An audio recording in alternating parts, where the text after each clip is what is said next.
Hello, नमस्ते शिक्षार्थी, कैसे आप सभी। उम्मीद है, आशा है कि आप लोग बहुत अच्छे होंगे, तैयारी बहुत बेहतर तरीके से कर रहे होंगे। तो आज हम आपके पास लेकर के आए हैं सेट नंबर 17, जो कि पता होगा कि बिहार दरोगा मेंस से संबंधित हम लोग करवाते हैं। सेट नंबर 16 तक वीडियो आपको मिल चुका है, अभी 17 की बारी है। तो चलिए 17 को लेकर के चलते हैं। क्वेश्चन क्या है 17 में, जरा देखते हैं। निम्नलिखित में से कौन सा भारतीय संविधान के मूल अधिकार के भाग 3 का अंश नहीं है। कौन जो है उसमें से 3 का अंश नहीं है, तो ये आपसे पूछ रहा है। जरा गौर करेंगे 3 का अंश कौन नहीं है, तो जरा सुनेंगे। पहला, मानव दुर्व्यापार और बाल श्रम प्रति, आपको पता होगा 23-24 में जो शोषण के विरुद्ध अधिकार है उसका बात करता है। कारखानों में बालक का नियोजन, ये भी उसी से संबंधित बात करता है। उद्योग में प्रबंधन, श्रमिकों की सहभागिता, ये भी है। किसी वृत्ति को कराना और व्यवसाय कारोबार को आगे बढ़ाना, यानी ये जो है आपको संविधान के मूल अधिकार से चूंकि ये बात कर रहा है, तो उद्योग के प्रबंधन और श्रमिकों का सहभागिता जो है ये आपको नहीं आएगा, बाकी आपको ये सब आपको देखने को मिल जाएगा। फिर निम्नलिखित में से कौन सा स्वायत्ती जिला और क्षेत्रीय परिषद की निधि का उल्लेख लेखा परीक्षा करवाएगा। तो भारत का नियंत्रक और महालेखा परीक्षक जो है ये करवाता है। भारत की 6ठी अनुसूची में इसके बारे में जिक्र किया गया है कि जो स्वायत्तशासी जिला और क्षेत्रीय परिषद की निधि होगी उसका देख रेख करेगा वह नियंत्रक लेखा परीक्षक करेगा, महालेखा परीक्षक करेगा। और यह रिपोर्ट जो है किसको, तो राज्यपाल को सौंपता है। यह रिपोर्ट किसको देता है, तो राज्यपाल को देता है। किस अनुसूची में, तो 6ठी अनुसूची में इसके बारे में किया गया है। उसके बाद अगला क्वेश्चन आपको है, 1 मिनट वेट कर लेंगे, ठीक है, 1 सेकंड रुक जाएंगे, थोड़ा टेक्निकल इश्यूज हो जाते हैं कभी कभी। आइए, अगला क्वेश्चन आपका क्या है, क्या 2 हो गया। स्कूल में क्रिसमस, ईद और होली का उत्सव मान लीजिए कराया जाए, तो इसमें मौलिक कर्तव्य के बारे में सीखने का भी एक उदाहरण है। तो निम्नलिखित में से कौन सा मौलिक कर्तव्य इस प्रकार के आदर्शों का वकालत करता है। तो देश की रक्षा करना, ये नहीं। वैज्ञानिक सोच विकसित करना, ये भी नहीं। सार्वजनिक संपत्ति की रक्षा करना और हिंसा का समाप्त करना, सद्भाव और आमचार, हाँ ये जो है आपका आंसर आ जाएगा। यानी सद्भाव, आम भाईचारा जो है वो इससे संबंधित है, इसलिए इसका आंसर आपको डी आ जाएगा। फिर उसके बाद प्रायोजन के बारे में निम्नलिखित में से कौन सा कथन सही है या जिम्मेदारी का परित्याग है। प्रायोजन के बारे में आपको दे रहा है। दूसरा, इसका अर्थ है कि एक निम्नतर प्राधिकरण द्वारा एक उच्चतर प्राधिकरण निर्दिष्ट ये करना, यह पर्यवेक्षण और पुनरीक्षण का अधीन है, प्राधिकार बांटने का एक तरीका है। यानी इसमें से आपको बताना है कि कौन सा सही है। तो अगर हम सही के साथ चलेंगे तो आपको एक्चुअली में जो प्रत्यायोजन है ये कोई जिम्मेदारी का प्रत्याग नहीं है, ये याद रख लीजिएगा। ये कोई प्रत्याग नहीं है। और निम्नतर पदाधिकारी द्वारा एक उच्चतर पदाधिकारी का निर्दिष्ट, ये भी नहीं। ये पर्यवेक्षण और पुनरीक्षण का अधीन है, हाँ ये है। और ये संगठन प्राधिकरण को बांटने का, हाँ 3 और 4 हो जाएगा, इसलिए इसका आंसर आपको सी आ जाएगा। अगला क्वेश्चन, निम्नलिखित में से किसे राज्यसभा से पहले पुनः स्थापित पेश नहीं किया जा सकता है। तो राज्यसभा में पहले नहीं किया जा सकता है, वो आपको वार्षिक वित्तीय विवरण जो है, वार्षिक वित्तीय विवरण जिसको आप बजट कहते हैं, जो 112 में, ये सिर्फ और सिर्फ आप कई बार पढ़ चुके हैं, ये सिर्फ और सिर्फ लोकसभा में पेश किया जा सकता है, इसलिए इसका आंसर आपको सी आ जाएगा। अगला क्वेश्चन है, भारत के संविधान की 6ठी अनुसूची में निम्नलिखित में से कौन से राज्य का जनजातीय क्षेत्रों के प्रशासन से संबंध रखता है। तो जनजातीय क्षेत्रों में प्रशासन से संबंध जो रखता है वो आपको आ जाएगा कौन, तो असम, मणिपुर और फिर आपको मिजोरम, यानी ए आ जाएगा इसमें, ठीक है। 6ठी अनुसूची में ये किया गया, इसको याद रखिएगा, AMTM, ये याद रखिएगा। असम, मणिपुर, मेघालय, त्रिपुरा और मिजोरम हो जाएगा।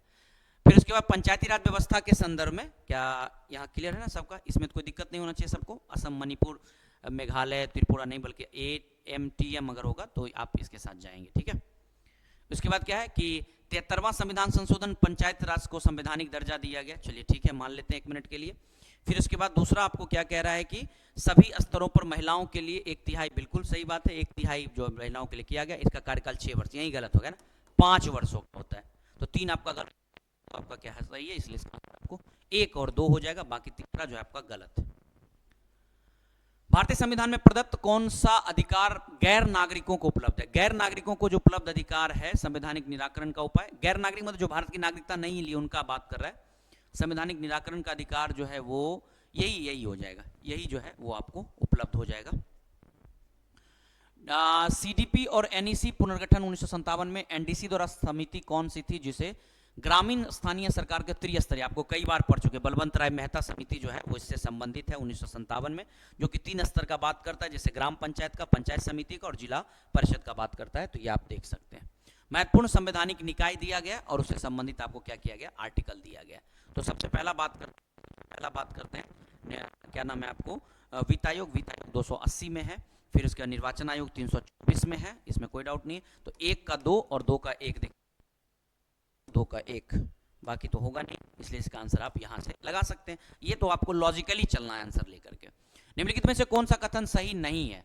संविधान संशोधन विधेयक संसद के दोनों सदनों द्वारा अलग अलग विशेष बहुमत द्वारा पारित किया जाना चाहिए। चलिए ठीक है, ये बात 1 मिनट के लिए मान लेते हैं। दूसरा कहता है सर्वोच्च न्यायालय के संविधान संबंधी जो है, सर्वोच्च न्यायालय से संबंधित जो है वो आपको मामले में सुनवाई कम से कम 5 न्यायाधीशों द्वारा की जाती है। प्रेस की स्वतंत्रता, मूल अधिकार, वाक स्वतंत्रता और अभिव्यक्ति जो है उसमें सम्मिलित होते हैं। और जाकिर हुसैन भारत के प्रथम उपराष्ट्रपति, ये गलत हो गया, ये गलत हो गया, आपको प्रथम उपराष्ट्रपति नहीं थे, ये प्रथम उपराष्ट्रपति सर्वपल्ली राधाकृष्णन थे।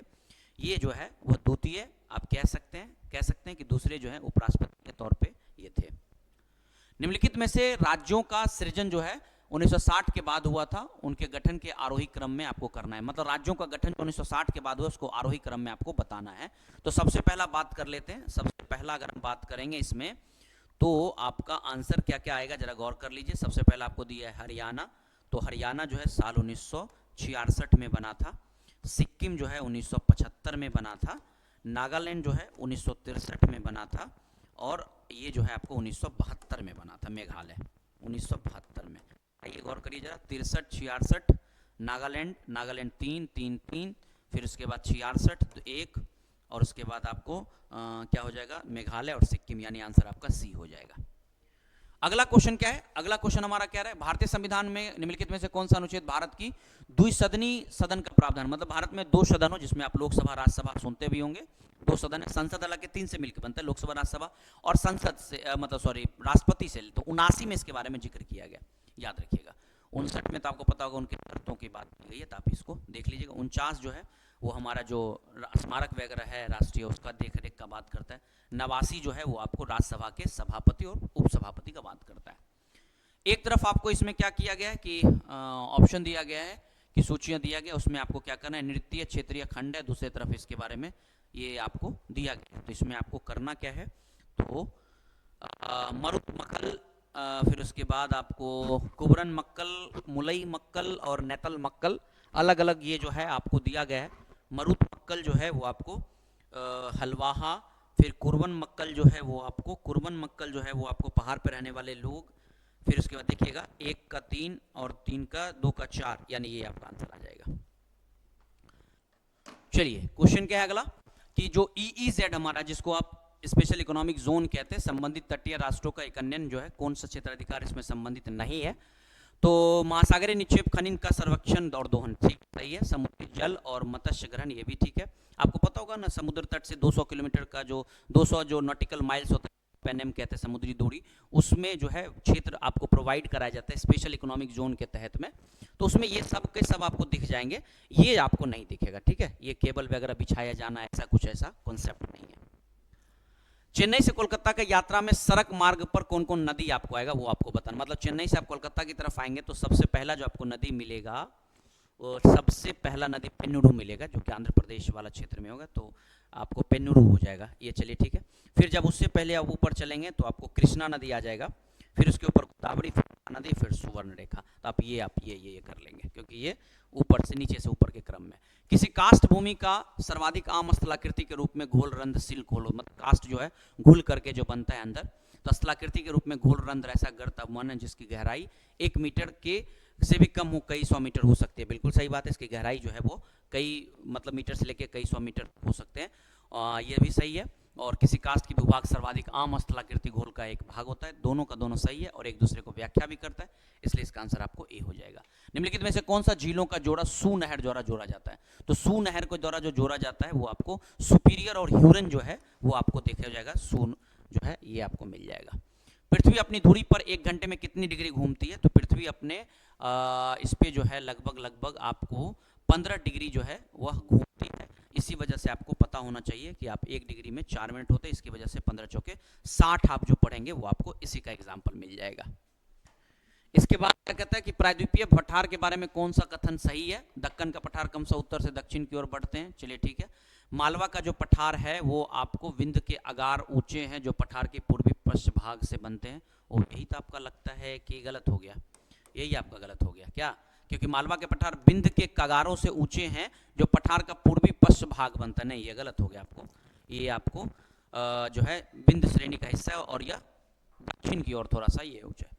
इसके बाद कहता है कि पश्चिमी पर सतपुड़ा जो है वो नर्मदा और तापी नदियों को पृथक करता है, ये बात सही है। छोटा नागपुर पठार जो है वो ग्रेनाइट और नाइस चट्टानों से स्थित है, ये बात भी सही है। 1 2 4 हो जाएगा, 1 3 4 हो जाएगा, ये आंसर आपका डी आ जाएगा, सॉरी बी आ जाएगा। निर्वाह कृषि से आप क्या समझते हैं? निर्वाह का मतलब होता है कृषि उत्पादन देश में पर्याप्त होना। कृषक मुख्य रूप से स्वयं के लिए उत्पादन करते हैं।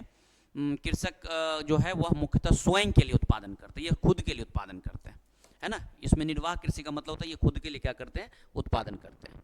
अगला है उर्वरकों के संबंध में कौन सा कथन सही नहीं है? तो इन्हें कारखानों में तैयार किया जाता है, ये पौधों के पोषक तत्वों से समृद्ध होते हैं, ये मिट्टी में ह्यूमस प्रदान करता है। मिट्टी को ह्यूमस नहीं प्रदान करता है ना, ये पोषक तत्व देता है ना कि ह्यूमस प्रदान करता है, इसलिए इसका आंसर सी जो है हो जाएगा। अधिकांश प्रायद्वीपीय नदी पश्चिम से पूर्व की ओर बहती है, अधिकांश प्रायद्वीपीय नदी पश्चिम से पूर्व की ओर बहती है, जिसमें आप गोदावरी, कृष्णा, कावेरी को देखेंगे तो सही है। प्रायद्वीपीय पठार का ढाल पश्चिम से पूर्व की ओर है, तो प्रायद्वीपीय जो पठार की जो ढाल है वो पश्चिम से पूर्व की ओर कह रहा है कि है, तो इसमें आपको दोनों के दोनों सही है और ये क्या करता है? सही इसका व्याख्या भी करता है। उसके बाद कह रहा है कि कांटेदार वन झाड़ियों जलवायु परिस्थिति में निम्नलिखित में से कौन सी प्रजाति सबसे आदर्श होती है? तो कांटेदार और झाड़ियों की जलवायु के लिए सबसे जो आदर्श है वो क्या है? वो आपको यूफोर्बिया है। ये यूफोर्बिया जो है वो कांटेदार और झाड़ी वाले होते हैं। रूपनारायणपुर में HCL केबल निर्माण संयंत्र है, यह किस राज्य में है? तो ये आपको पश्चिम बंगाल के बर्धमान जिला में, याद रखिएगा पश्चिम बंगाल का जो बर्धमान वाला क्षेत्र है वहां पर आपको ये देखने को मिल जाएगा। इसके अलावा छऊ जो है निम्नलिखित में से किस राज्य का एक लोकप्रिय नृत्य है? छऊ जो है झारखंड का नृत्य है, इसके अलावा उड़ीसा में, बंगाल में भी ये नृत्य आपको देखने को मिल जाता है। इसके अलावा शंभू महाराज जो है निम्नलिखित में से किस कथक घराने के प्रसिद्ध गुरु थे? तो शंभू नारायण जो है वो आपको हो जाएंगे कहाँ के? तो ये हो जाएंगे आपके लखनऊ के। कहाँ के हो जाएंगे? आपको लखनऊ के हो जाएंगे, जो कि वहीं के घराने के 1956 में पुरस्कार से भी सम्मानित किया जा चुका है। दशई और तिहार, दशई मतलब जैसे भारत जैसे देशों में दशहरा होता है वैसे यहाँ पर दशई होता है, और तिहार जैसे बल्ब वगैरह जलाया जाता है, ये सब चीज़ नेपाल में कराया जाती है। कहाँ पर होता है? ये नेपाल में होता है। फिर उसके बाद अगला क्वेश्चन आपका है कि हिमाचल प्रदेश के कौन सा पशु मेला आयोजन कराया जाता है? तो नलवारी मेला जो है ये आपको हिमाचल प्रदेश में कराया जाता है, बिलासपुर जगह है। मार्च अप्रैल के आसपास में ये कराया जाता है। मार्च 5 दिन का ये जो है मेला, 4 से 5 दिन का ये चलता है।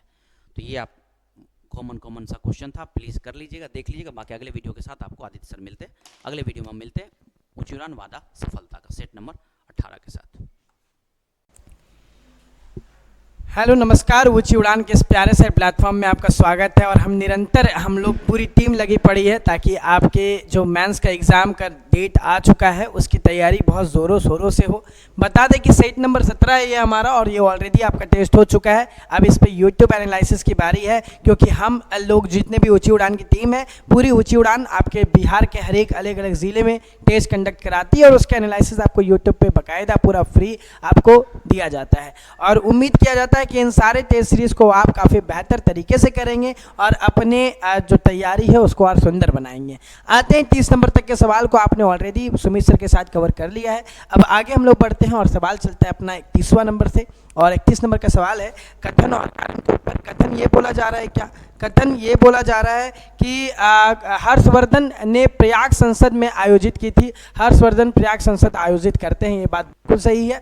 दूसरा है कि वह बौद्ध धर्म के केवल महायान शाखाओं को लोकप्रिय बनाना चाहते थे। आपको पता है बौद्ध धर्म 2 भागों में बच चुकी है, एक महायान है और दूसरा हीनयान है। और ये बोला जा रहा है कि ये सिर्फ और सिर्फ महायान शाखा पर काम कर रहे थे, तो ऐसा नहीं है। ध्यान रखिएगा, महायान कौन सी बात है जो भगवान को, बुद्ध को भगवान मान चुकी है, उनकी मूर्ति पूजा शुरू कर दी है। और हीनयान ऐसे हैं जो अभी बुद्ध के पुराने दिए गए आइडियाज़ को ही फॉलो करते हैं, वो उनकी मूर्ति पूजा नहीं करते हैं। ठीक है, तो ध्यान रखिएगा, सवाल है कि तो ये सिर्फ क्या महायान के ऊपर काम कर रहे थे, बल्कि नहीं, ये 2 हीनयान की तरफ हमें भी काम करते हुए नजर आते हैं। तो हमारा दूसरा जो कारण है वो गलत है। तो ध्यान रखिएगा, हमारा आंसर क्या हो जाएगा? ए तो सही है, किंतु आर क्या है? हमारा गलत है। ठीक है, क्योंकि यहाँ पर हीनयान की बातें नहीं दी गई है, यहाँ सिर्फ महायान की बातें दी गई हैं। तो हमारा क्या हो जाएगा? ए सही है, लेकिन आर हमारा गलत है। ठीक है, आगे प्रश्न की तरफ बढ़ते हैं, अपना दूसरा प्रश्न। प्रश्न ये कह रहा है क्या कि ब्रिटिश उपनिवेशी शासन के दौरान भारत में निम्नलिखित में से किस क्षेत्र में खूंटी कट्टी पद्धति पट्टा प्रचलित था। पट्टा मतलब भूमि मापन के लिए पट्टा कहाँ पे प्रचलित था, तो ध्यान रखिएगा वो कहाँ पर है, वो छोटा नागपुर वाले क्षेत्र में हमें देखने को मिलता है। और ध्यान रखिएगा इस छोटा नागपुर क्षेत्र में भी हमें अंग्रेजों के खिलाफ विद्रोह नजर आता है। यहाँ पर भी कृषक के द्वारा विद्रोह किया गया है, यहाँ पर भी जमींदारों के द्वारा विद्रोह किया गया है। तो हमारा आंसर क्या होगा, खूंटी पट्टी से पट्टा कह के पुकारते हैं वो हमारा छोटा नागपुर से संबंधित है। तो ध्यान रखिएगा ये छोटा नागपुर से संबंधित है। हड़प्पा संस्कृति के बारे में निम्नलिखित में से कौन सा कथन सही नहीं है, तो पूछा जा रहा है कौन सा कथन सही नहीं है। हड़प्पा सभ्यता आपको पता है, हड़प्पा सभ्यता कांस्य युगीन सभ्यता है, एक नगरीय सभ्यता है। यहाँ के लोग को कांसा का ज्ञान है। कांसा कैसे बनता है, टीन और तांबे को मिला करके। टीन कहाँ से ला रहे थे ये लोग, अफगानिस्तान से, और तांबा ताम्रपाषाण से इनको मिल रहा था संस्कृति से। तो उन दोनों जगहों से मिला करके कांस्य युगीन सभ्यता में देखने को मिलती है। अब बातें क्या क्या बातें है कि यह उप महाद्वीप में प्रारंभ की साक्षी रही है, ये बात बिल्कुल सही है। यहाँ पे नगर का साक्ष्य में देखने को मिला है, यहाँ नगरें थी। इसमें दाईं ओर से बाईं ओर लिखी जाने वाली लिपि की प्रथा का उपयोग का संकेत है, ये भी बात बिल्कुल सही है। यहाँ पर हम लोग जैसे भी लेफ्ट से राइट लिखते हैं, यहाँ पर राइट से लेफ्ट लिखा जाता था, राइट से लेफ्ट लिखा जाता था। चित्रात्मक लिपि थी, ध्यान रखिएगा। तो हमारा दूसरा पॉइंट भी क्या है, सही है। और पूछा क्या जा रहा था कि कौन सा कथन सही नहीं है, ठीक है, कि कौन सा कथन सही नहीं है। आगे बढ़ते हैं। इसमें मूर्ति बनाने की कला में एक माध्यम के रूप में लोहे के सबसे आरंभिक ज्ञात का उपयोग का प्रमाण मिला है। प्लीज ध्यान रखिएगा, यहाँ से है लोहे। और याद करिए लोहे की खोज कब हुई है, 1000 ईसा पूर्व में। 1000 ईसा पूर्व में लोहे की खोज हुई है। इसमें मूर्ति बनाने की कला को एक माध्यम के रूप में पत्थर के सबसे आरंभिक ज्ञात के उपयोग में प्रमाण मिला है। मतलब कि ये लोग मूर्ति जो बनाते थे वो पत्थर से बनाते थे। तो हमारा डी नंबर भी क्या सही है, क्योंकि ध्यान रखिएगा सिंधु घाटी सभ्यता का पतन 1900 ईसा पूर्व के बाद हमें देखने को मिलता है। इसी कारण से जो हमारा सी नंबर कथन है ये कंप्लीटली क्या हो जाएगा, गलत हो जाएगा, क्योंकि यहाँ पर इन्हें लोहे का ज्ञान नहीं था। ठीक है, लोहे का ज्ञान नहीं था, इस कारण से हमारा जो आंसर है वो सी नंबर हो जाएगा। सी नंबर कथन गलत है, क्योंकि ये सभ्यता कांस्य युगीन सभ्यता थी, ना कि लौह युगीन सभ्यता थी। आगे बढ़ते हैं। प्रारंभिक भारत में अग्रहार भूमि क्या होता था। अग्रहार भूमि ऐसी भूमि थी जो ब्राह्मणों को दान दी जाती थी, और ये माना जाता था कि ब्राह्मण को ये भूमि जो दान दी गई है, इसका मतलब ये है, बहुत सारे इतिहासकार ये भी कहे कि ये कृषि को बढ़ाने के लिए, कृषि क्षेत्र को बढ़ाने के लिए ब्राह्मणों को भूमि दान दी जाती थी। इतिहासकार का ये भी कहना है कि जब हमें देखने को मिलते हैं कि बहुत सारे ऐसे राजा जो क्षत्रिय से नहीं आते थे, वो भी अगर राजा बनते थे तो उनके लिए ब्राह्मणों को भूमि दान दी जाती थी, ताकि वो उस सत्ता पर स्थापित हो सके, ब्राह्मण वर्ग उन्हें क्षत्रिय बना सके। ठीक है, तो ध्यान रखिएगा, क्योंकि समाज में ब्राह्मणों का तभी टाइम बहुत ज़्यादा बोलबाला था, तो उस चीज़ के लिए किया गया था, उनको ब्राह्मणों को भूमि दान दी जाती थी। कुछ ऐसे भी मत हमें देखने को मिले हैं ग्रंथों में। तो हमारा आंसर क्या हो जाएगा, अग्रहार भूमि कैसी भूमि थी, ऐसी भूमि जो ब्राह्मणों को अनुदान दी जाती थी, उस भूमि को हम लोग कहते थे अग्रहार। ये फूलों की माला है, आर्थिक संस्कारिक सैनिक को भूमि अनुदान, वैश्य कृषकों को नहीं, ऐसा कुछ नहीं था। ब्राह्मणों को जो भूमि दी जाती थी उसे हम लोग अग्रहार भूमि कहते थे। और ध्यान रखिएगा ये भूमि कर मुक्त हुआ करती थी, इसमें कोई भी कर नहीं लिया जाता था। ये कर जो लेते वो जो भी होता था वो सब ब्राह्मण अपने हाथ में रखते थे, ना ही किसी और को देते थे। अगले सवाल की तरफ बढ़ते हैं। इल्तुतमिश ने क्या किया है, अपने 40 जो गुलाम है उनका एक संगठन बनाया था, 40वां संगठन किया है। तो एक हमारा क्या हो जाएगा सर, एक हमारा हो जाएगा 3। अलाउद्दीन खिलजी के द्वारा क्या किया गया है, तो बाजार नियंत्रण नीति की गई है सैनिक को भी संभालने के लिए। तो हमारा बी का हो जाएगा सर 1। मोहम्मद बिन तुगलक ने क्या किया था, मोहम्मद बिन तुगलक ने टोकन मुद्रा निकाली थी, और बलबन के द्वारा 9 रोज प्रथा ये की शुरुआत की गई थी। हम लोग पहले भी किए थे, याद करिएगा, बलबन ने 9 रोज प्रथा की शुरुआत की थी। तो हमारा आंसर क्या हो जाएगा, सी का 2 और डी का कहाँ पर है, तो वो सिर्फ हमें ए नंबर में देखने को मिलता है। हमारा आंसर हो जाएगा सर ए नंबर, ए का 3, बी का 1, सी का 2 और डी का 4। ठीक है, आगे बढ़ते हैं अपने अगले सवाल की तरफ। भारत में सल्तनत काल में निम्नलिखित शास्त्रीय कवियों में से किसने कव्वाली को लोकप्रिय बनाया था, जो संगीत की एक ऐसी शैली में से है जिसका नाम अरबी शब्द का कुवाल से लिया गया है, जिसका अर्थ है बोलना। अब ध्यान रखिएगा, कव्वाली जो है ये हमें कौन देखने को मिलते हैं, किनके द्वारा किया गया है? कव्वाली जो है वो अमीर खुसरो के द्वारा किया गया, और अमीर खुसरो जो है वो हमें देखने को क्या मिलते हैं कि अमीर खुसरो जो है वो भी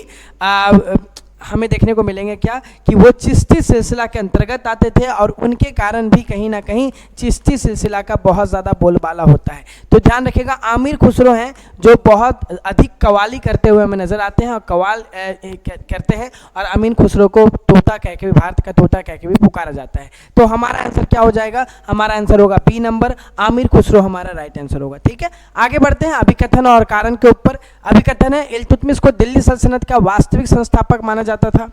क्या इल्तुतमिश को यहाँ का वास्तविक संस्थापक माना गया है? तो याद रखिए, कुतुबुद्दीन ऐबक के बाद हमें गद्दी पे कौन नजर आते हैं? इल्तुतमिश, और इल्तुतमिश को दिल्ली सल्तनत का वास्तविक संस्थापक के रूप में जाना जाता है। ठीक है, तो ये पॉइंट बिल्कुल सही है। उसने लाहौर के स्थान पर दिल्ली को अपनी राजधानी बनाया और खलीफा से सनद मतलब कि मान्यता प्राप्त की। तो ये भी बात बिल्कुल सही है। इसी कारण से हम इसे क्या कहते हैं? यहाँ का वास्तविक संस्थापक कह के पुकारते हैं। तो हमारा आंसर क्या हो जाएगा? ए और आर दोनों सही है। आर ए की सही व्याख्या भी करता है, मतलब ये बी नंबर में है। तो ध्यान रखिएगा, हमारा आंसर होगा बी नंबर। ए और आर दोनों सही है, आर ए की सही व्याख्या भी करता है। 38वें नंबर सवाल की तरफ आते हैं। किस यूरोप यात्री ने ये अवलोकित किया कि एक हिंदू स्त्री कहीं भी अकेली जा सकती है, यहाँ तक कि सबसे अधिक भीड़ वाली जगहों पर भी, और उससे कभी भी निकम्मे आवारागर्दे की गुस्ताख नजरों एवं परिहासों से डरने की आवश्यकता नहीं है। ये किनके द्वारा कहा गया है? ये कहा गया है फ्रांसिस बर्नियर के द्वारा। ठीक है, ये कहा गया है बर्नियर के द्वारा। ध्यान रखिएगा, ये हमें देखने को मिलते हैं शाहजहां के शासनकाल में आए हैं, चिकित्सक के रूप में आए हैं। तो ध्यान रखिएगा, ये जो बातें हैं ये उन्हीं के द्वारा की गई है। ये यहीं पे हमको शाहजहां के समय में दारा सिकों के चिकित्सक के रूप में नजर आते हैं। ठीक है, तो हमारा आंसर क्या होगा? फ्रांसिस बर्नियर हमारे राइट आंसर होंगे। ध्यान रखिएगा, उन्हीं के द्वारा कहा गया था कि महिलाएं कहीं भी आ जा सकती हैं।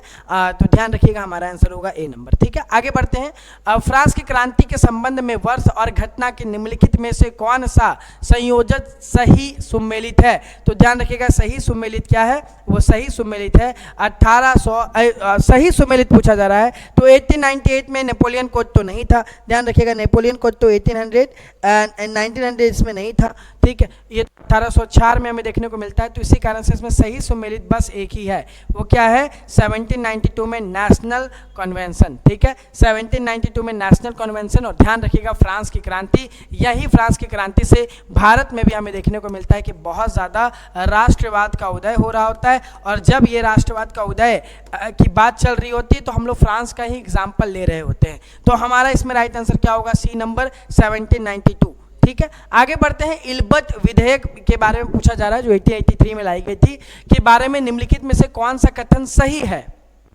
कौन सा कथन सही है पूछा जा रहा है। देखिए, तो इसमें क्या है कि इसमें सीमित दंड अधिकारिता भारतीय अधिकारियों को प्रदान करने का प्रस्ताव किया गया था। इल्बत विधेयक क्या वो था? तो जी हाँ, ये बातें तो हुई थी इसमें। आगे बढ़ते हैं। यह संपूर्ण सिविल और दांडिक अधिकारिता भारतीय अधिकारियों को प्रदान करने का प्रस्ताव था। तो ये तो ऐसा बात नहीं था, संपूर्ण सिविल और दांडिक अधिकारियों की बात तो इसमें नहीं की गई थी। इस प्रस्ताव में इस प्रस्तावित विधेयक से भारत में रह रहे इंग्लैंड के यूरोप नागरिकों को विरोध उत्पन्न हुआ। ये भी बात बिल्कुल सही है, विरोध उत्पन्न हुए थे उस समय में। विधेयक का विरोध होने का बावजूद भी इसे बिना किसी परिवर्तन के पारित कर दिया गया। ऐसा नहीं है, बिना किसी परिवर्तन के पारित नहीं किया गया था। जब विद्रोह होगा तो उसमें परिवर्तन किया जाएगा। अब पूछा जा रहा है कि निम्नलिखित में कुतों में से कौन सा सही उत्तर चुने? तो इसमें क्या सही होगा? हमारा ए और 3, 1 और 3 सही है, बाकी 2 और 4 हमारा क्या है? गलत है। तो ध्यान रखिएगा, आंसर होगा 1 एंड 3, क्योंकि 2 और 3 हमारा गलत है।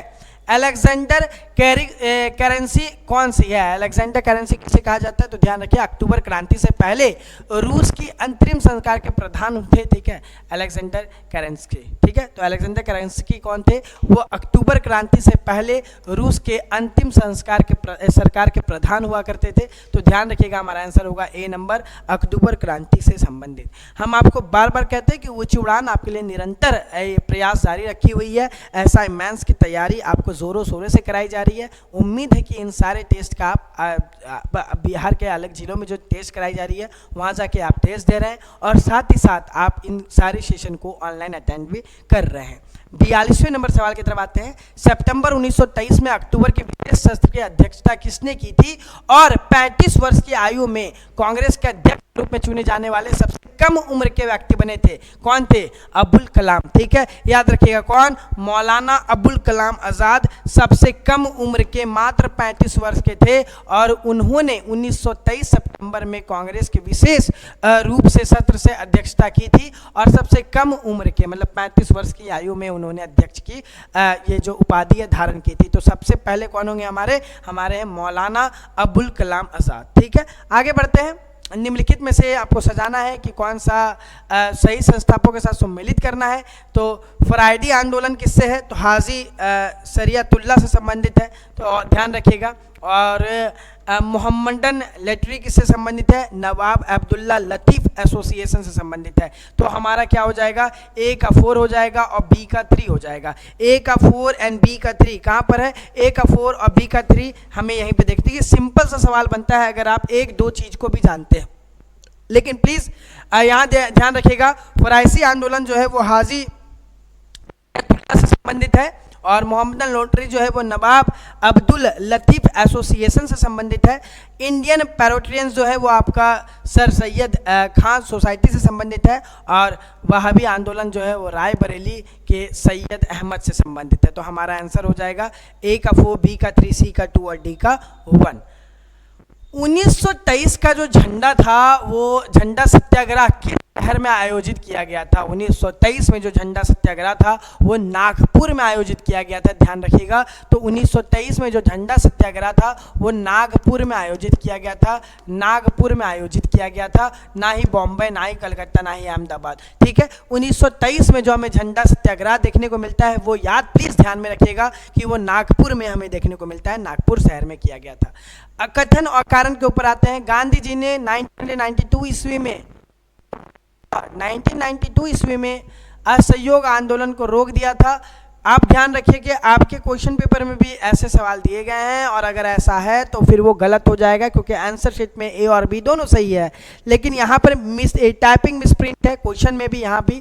तो यहाँ के हिसाब से हम लोग चलते हैं 1992 में, तो गांधी जी तो होंगे ही नहीं, ठीक है। तो ये कथन हमारा गलत है और चौरी चौरा में हुई हिंसक आंदोलन के बाद उसे रोक देने के कारण बनी। अगर वहाँ पे 1922 अंकित होता तब हमारा सही हो जाता, लेकिन यहाँ पर 1992 है। तो हमारा पहला कथन गलत है, लेकिन हमारा दूसरा जो चौरी चौरा में हुई हिंसक आंदोलन के कारण इसे वापस ले लिया गया था, ये पॉइंट हमारा सही है। तो ए गलत है लेकिन आर जो है हमारा सही है, ध्यान रखिएगा। ए गलत है परंतु आर हमारा सही है, आर हमें सही टिप्पणी देखने को मिलता है। आइए कोपेन जलवायु वर्गीकरण योजना के अनुसार बिहार मुख्यतः किस प्रकार की जलवायु में स्थित है? तो इस CWG में हमें देखने को मिलेगा, वो CWG में जलवायु में स्थित हमें नजर आएगा, ठीक है। आगे बढ़ते हैं। गोलाबिल पक्षी बिहार के किस जिले में स्थित नहीं है? कटिहार में स्थित देखने को नहीं मिलता है, समस्तीपुर में है, कैमूर में है और नालंदा में भी है, लेकिन कटिहार में ये हमें पक्षी देखने को नहीं मिलेगा। तो ये कटिहार में नहीं है, लेकिन बाकी हमारा समस्तीपुर में है, हमारा कैमूर में है और हमारा नालंदा में है। तो 1, 3 एंड 4 इसका राइट आंसर होगा। 1, 3 एंड 4 इसका राइट आंसर होगा। ए नंबर इसका राइट आंसर होगा। ध्यान रखिएगा क्योंकि ये हमें कटिहार में देखने को नहीं मिलता है, तो जहाँ कहीं भी दो है वो सब क्या हो जाएगा? गलत हो जाएगा, ठीक है, क्योंकि कटिहार से ये संबंधित है ही नहीं, ठीक। तो इन सारी चीज़ों को अपने दिमाग में आप बैठाते चलिए ताकि आपके एग्जाम में ऐसी गलतियां ना हो। ये देखिए पूरी ऑप्शन गलत है क्योंकि ये ऑप्शन से सही सम्मिलित है ही नहीं कि बिहार में राष्ट्रीय परिवार स्वास्थ्य बिहार में राष्ट्रीय परिवार स्वास्थ्य सर्वेक्षण NFHS 2019-21 के अनुसार ग्रामीण क्षेत्रों में कितने परिवार रहते थे। अब इसमें जितने भी ऑप्शन दिए गए हैं वो गलत है, क्योंकि आंसर होगा हमारा 88.7%। ठीक है, और यहाँ पर 84 दिया गया है, 78 दिया गया है, 80 दिया गया है, 82 बार 80 हो गया है, तो ध्यान रखिए क्या होगा 88.7% इसका राइट आंसर होगा। ठीक है, यहाँ पे पीपीटी मिस्टेक्स है, लेकिन जब आप टेस्ट दे रहे होंगे तभी तक आपको ऐसी गलतियाँ नहीं दिखी होगी, वहाँ पर सही ही अंकित किया गया, वहाँ पर गलतियाँ नहीं है। ठीक है, आगे बढ़ते हैं। 2026 में बिहार के वर्तमान मुख्यमंत्री कौन है। बड़ा इजी सवाल है, जब टेस्ट दे रहे थे तभी भी आपको पता चल गया था कि ये तो बहुत इजी सवाल है। नीतीश कुमार पहले थे, पूछा जा रहा है 2026 में वर्तमान कौन है, तो हमारे कौन होंगे, शमराज चौधरी। बड़ा ही इजी सवाल। ठीक है, कभी कभी ऐसे सवाल भी आपको गलती करा देते हैं। बिहार में 2026 में किस घटना को ऑरेंज अलर्ट जारी किया गया है। ऑरेंज अलर्ट किसके लिए, गर्मी मौसम में हमें देखने को मिलता है। जब क्या होता है, बाढ़ आता है, भूकंप आता नहीं, हीट वेव आता है। गर्मी मौसम से संबंधित है, जब तापमान काफी ज्यादा बढ़ जाता है, उस स्थिति में हमें हीट वेव के संबंध में नजर आएगा क्या, कि प्राकृतिक घटनाएं देखने को मिलती हैं। ठीक है, आगे बढ़ते हैं। क्या है, सूचीकरण एक विधि है जिसके उपयोग से निम्नलिखित में से किसके स्थान पे समृद्ध किया जा सकता है। तो इंडेक्सेशन किससे संबंधित है, हमारा मुद्रास्फीति नियंत्रण किया जा सकता है। ध्यान रखिएगा, इसका नियंत्रण किया जा सकता है। जो इन्फ्लेशन होती है, जो सतत वृद्धि होती है, उसका हम लोग कम से कम नियंत्रण इस तरीके के प्रणाली से कर सकते हैं। ठीक है, तो हमारा होगा आंसर क्या, ए नंबर। ठीक है, ए नंबर हमारा राइट आंसर होगा। आगे आते हैं। 14वें वित्त आयोग ने राज्य को कर प्राप्तियों के वितरण के लिए निम्नलिखित प्राचलों में भिन्न भिन्न महत्व दिए हैं। किसमें, आय अंतर में दिए हैं क्या, तो हाँ दिए हैं। वित्त आयोग ने राज्यों को कर प्राप्तियों के आय अंतर में दिए हैं, जनसंख्या में दिए हैं, जनसांख्य परिवर्तन में दिए हैं और क्षेत्रफल में भी दिए हैं। तो हमको क्या बोला जा रहा है कि किसके महत्व के आधार पर, अवरोही क्रम में हमें समझाना है। किनके महत्व के आधार पर, अवरोही क्रम में हमें समझाना है। तो सबसे पहले क्या आएगा, सबसे पहले आएगा आय अंतर। ठीक है, ध्यान रखिए, सबसे पहले आएगा आय अंतर, उसके बाद आएगा जनसंख्या,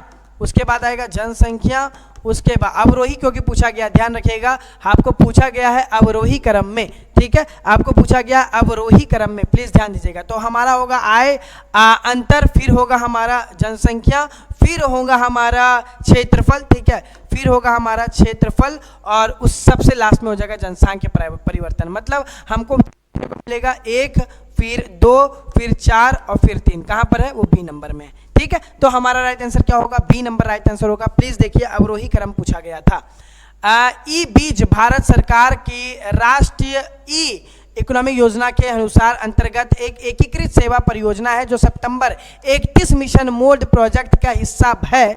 ई औद्योगिक नीति एवं सर्वगत विभाग वाणिज्य एवं उद्योग मंत्रालय की देखरेख और संरक्षण के किसके द्वारा कार्यकृत किया जाता है, मतलब क्रियान्वित किया जाता है, किनके द्वारा आखिरकार ये किया जाता है। तो ध्यान रखिएगा, हमारा क्या होगा, हमारा होगा इन्फोसिस टेक्नोलॉजी लिमिटेड के द्वारा किया जाता है। ठीक है, आगे बढ़ते हैं।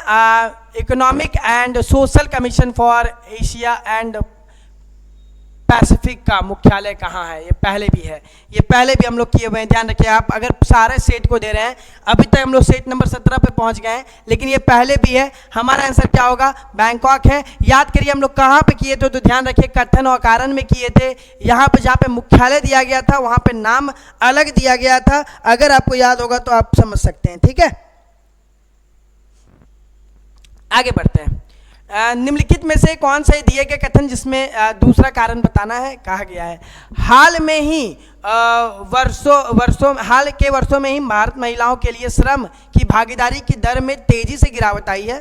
ठीक है, दूसरा चीज क्या है कि पारिवारिक आय में सुधार एवं शिक्षा में वृद्धि के कारण इस श्रम भागीदारी दर में हमें गिरावट देखने को मिलती है। तो इन दोनों में से कौन सा कथन जो है वो सही है, और कारण देखने को मिलेगा कि क्या ए सही है या नहीं। तो ध्यान रखिएगा कि हाँ, ए भी सही है और हमारा आर भी सही है, और आर ए की सही व्याख्या भी करता है, क्योंकि महिलाओं में अगर कमी आई है रोजगार में तो इसका कारण ये है कि सरकार के द्वारा जो शिक्षा में सुधार की जा रही है उसके कारण से देखने को मिलता है। तो ए भी सही है, आर भी सही है, और आर ए की सही व्याख्या भी करता है। 11वें पंचवर्ष योजना का उद्देश्य क्या था? देखिए बड़ा इजी ऑप्शन दिए गए हैं आपको, ऑप्शन से ही आप इसका आंसर बना सकते हैं, क्योंकि आपको ऑप्शन क्या देखने को मिल रहा है कि 11वें जो इसमें है, इसका किसके ऊपर बात की गई थी? तो हमारा तीव्र एवं अधिक वृद्धि की ओर के ऊपर बात की गई थी 11वें पंचवर्ष योजना में। ठीक है, आगे बढ़ते हैं। सूची 1 को 2 के साथ सम्मिलित करना है। बजट और शब्दावली कार दिए गए हैं। रेवेन्यू डेफिसिट का मतलब क्या होता है? फिजिकल डेफिसिट का मतलब क्या होता है? रेवेन्यू डेफिसिट का मतलब होता है क्या? राजस्व व्यय में राजस्व प्राप्तियों को घटाना, और फिजिकल डेफिसिट का मतलब क्या होता है? कुल व्यय में कुल इसको घटाना। ठीक है, तो हमारा आंसर क्या हो जाएगा? हमारा आंसर हो जाएगा रेवेन्यू का होता है राजस्व व्यय में राजस्व प्राप्ति को घटाना, और फिजिकल डेफिसिट होता है कुल व्यय में प्राप्ति को घटाना, ऋण को छोड़ करके, जो आप उधारी लिए हुए उसको छोड़ करके आपको फिजिकल डेफिसिट निकालनी पड़ती है। प्राइमरी डेफिसिट होता है राजकोषीय घाटा माइनस ब्याज ये, और बजट एस्टिमेट मतलब होता है अनुमानित आय माइनस व्यय। तो हमारा आंसर क्या होगा सर? ए नंबर हमारा राइट आंसर होगा। ठीक है, ए नंबर हमारा राइट आंसर होगा। निम्न में से कौन सी फसलें के लिए न्यूनतम समर्थक मूल्य निर्धारण समिति स्तुति करता है? भारत कृषि अनुसंधान परिषद, नाबार्ड के द्वारा किया जाता है। ध्यान रखिएगा ये किन के द्वारा कराया जाता है? तो ये हमारा नाबार्ड के द्वारा केसीसी, ठीक है, केसीसी किया जाता है। लेकिन यहाँ पर सवाल क्या है? यहाँ पे सवाल है कि किन के द्वारा किया जाता है? तो ये होगा कृषि लागत एवं कीमत आयोग के द्वारा किया जाता है। ठीक है, क्या कि निम्न में से कौन फसलों की न्यूनतम समर्थक मूल्य निर्धारित संबंधी की स्तुति करता है? केसीसी रहता, किसान क्रेडिट कार्ड, तो ध्यान रखिए उसका आंसर क्या होता? नाबार्ड होता। लेकिन यहाँ पे कृषि लागत एवं कीमत हमें देखने को मिलेगी। ठीक है,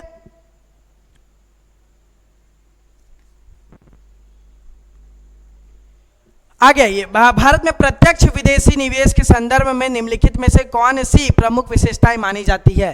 तो सबसे प्रमुख विशेषता क्या है? यह मुख्यतः ऋण सृजित न करने वाली पूंजी प्रवाह है। तो ध्यान रखिएगा हमारा आंसर क्या होगा? बी नंबर हमारा राइट आंसर होगा। 60 नंबर सवाल की तरफ आते हैं। सोने और चांदी समान आयतन वाले ठोस टुकड़े जब पानी में पूरी तरह डुबाए जाएं, तो ये सब कुछ आपको साइंस संबंधित सवाल है, जो आपको अपने साथ मनोज सर लेकर के चलेंगे। धन्यवाद ऊंची उड़ान में जुड़ने के लिए। ये हमारा मेंस 17 था, और हम लोग यूं ही आपसे मेंस 18 में मिलेंगे, और हमारी तैयारी बहुत ज़ोर शोरों से होगी। धन्यवाद। मुलाकात करते हैं अपने अगले सेशन में, अगले क्लास में, अगले सेट में। थैंक यू, धन्यवाद। मिलते हैं मनोज सर से।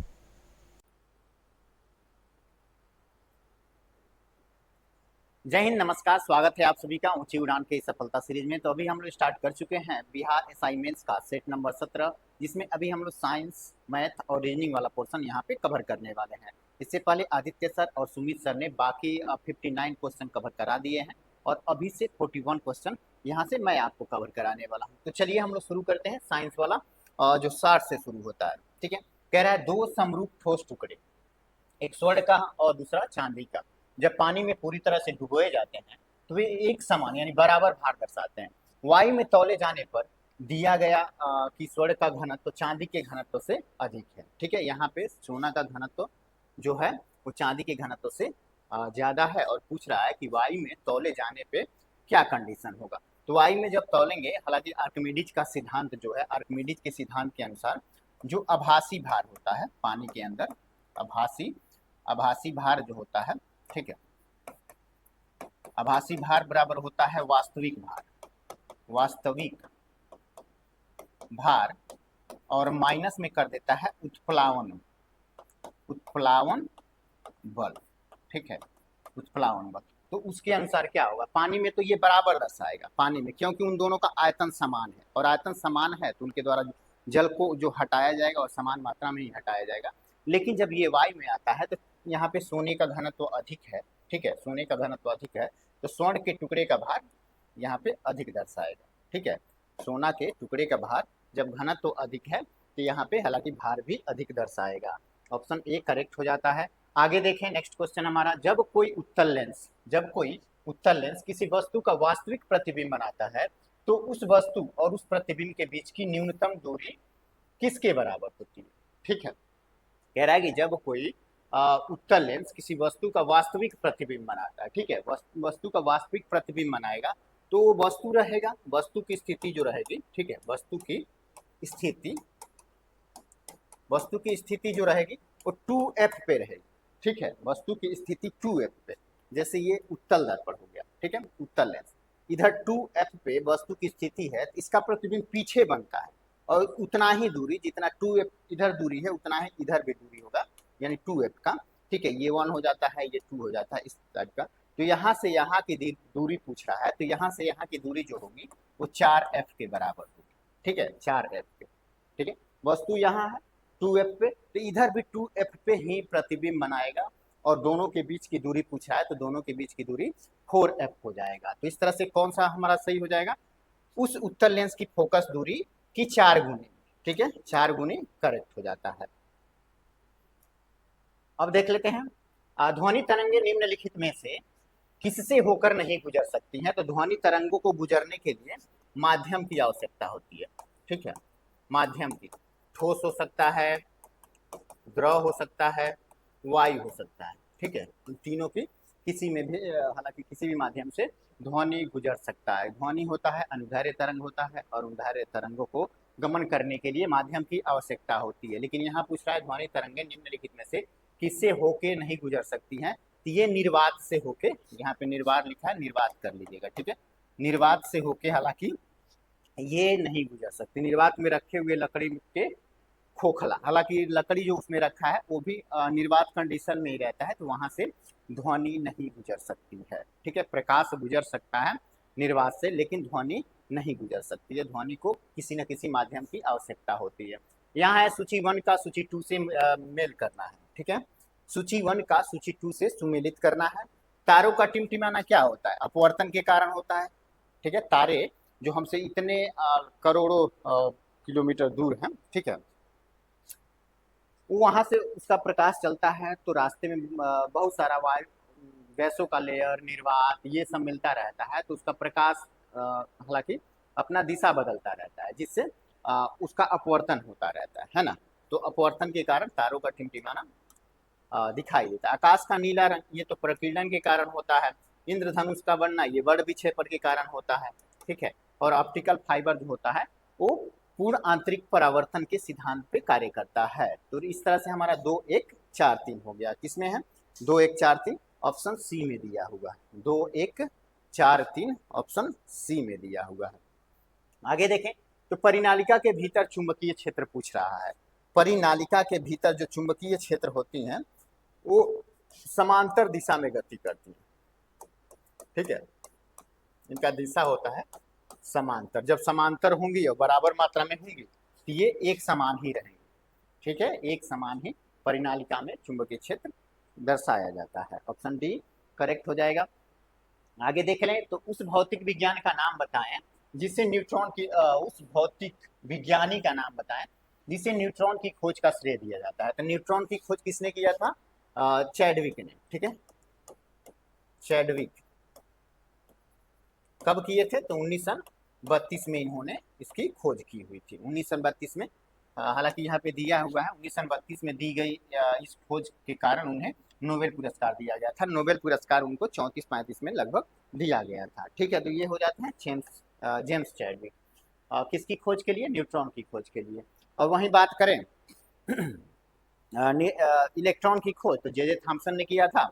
और साथ में जो केंद्रक होता है, केंद्रक का, हालांकि केंद्रिक प्रोटॉन का रदरफोर्ड का नाम आता है, और केंद्रिका उसमें केंद्र जो होता है उसकी खोज भी हालांकि रदरफोर्ड ने ही किया था।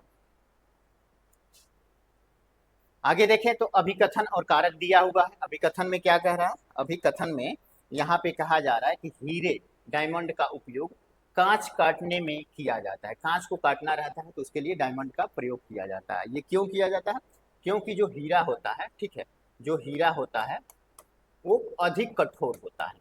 अधिक कठोर होने के कारण इसका प्रयोग कांच को काटने में किया जाता है। यहाँ क्या कह रहा है, तो हीरे का अपवर्तनांक बहुत अधिक होता है। ये भी सही है, ठीक है, हीरे का अपवर्तनांक बहुत ही अधिक होता है, 2.42 के आसपास इसका अपवर्तनांक होता है ना।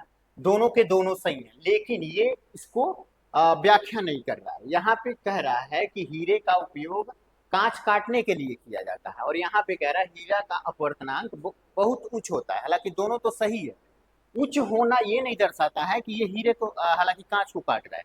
कांच को काटता इसलिए है क्योंकि हीरा अधिक कठोर होता है। दोनों तो सही है, लेकिन ये दोनों आपस में स्वतंत्र हैं, तो हमारा बी ऑप्शन सही हो जाएगा। ए और आर दोनों सही है, लेकिन आर ए की सही व्याख्या नहीं कर रहा है, यहाँ पे सही व्याख्या नहीं हो रहा है। आगे देखें तो आगे कह रहा है सूर्य ग्रहण होता है जब, सूर्य ग्रहण होता है जब, ये सूर्य हो गया, ठीक है, ये सूर्य हो गया, यहाँ पे पृथ्वी है, ठीक है, पृथ्वी, बीच में आ जाता है चंद्रमा, बीच में आ जाता है चंद्रमा, चंद्रमा जब बीच में आ जाता है, ठीक है, तो यहाँ से सूर्य की प्रकाश जो आती है, सूर्य की प्रकाश यहाँ से आएगी, तो इसी पे टकरा के हालांकि रूप परावर्तित हो जाएंगे, इधर नहीं कर पाएंगे, तो ये वाला क्षेत्र में, हालांकि पृथ्वी के ये वाला क्षेत्र में क्या होता है, तो अंधेरा हो जाता है, तो यहाँ के लोगों को लगता है कि सूर्य ग्रहण लग, हालांकि यहाँ पे सूर्य ग्रहण लग जाता है। तो बीच में कौन आ रहा है, चंद्रमा आ रहा है, यहाँ पे सूर्य है, सूर्य, तो ग्रहण किस पे लगता है, सूर्य पे, क्योंकि हम लोग पृथ्वी से देखते हैं तो सूर्य पे धब्बा, काला सा धब्बा दिखाई देता है, उसका कारण होता है कि चंद्रमा बीच में आके उसके प्रकाश को रोक ले रहा है, हमारे पास नहीं आने दे रहा है, इसलिए वो काला दिखाई दे रहा है,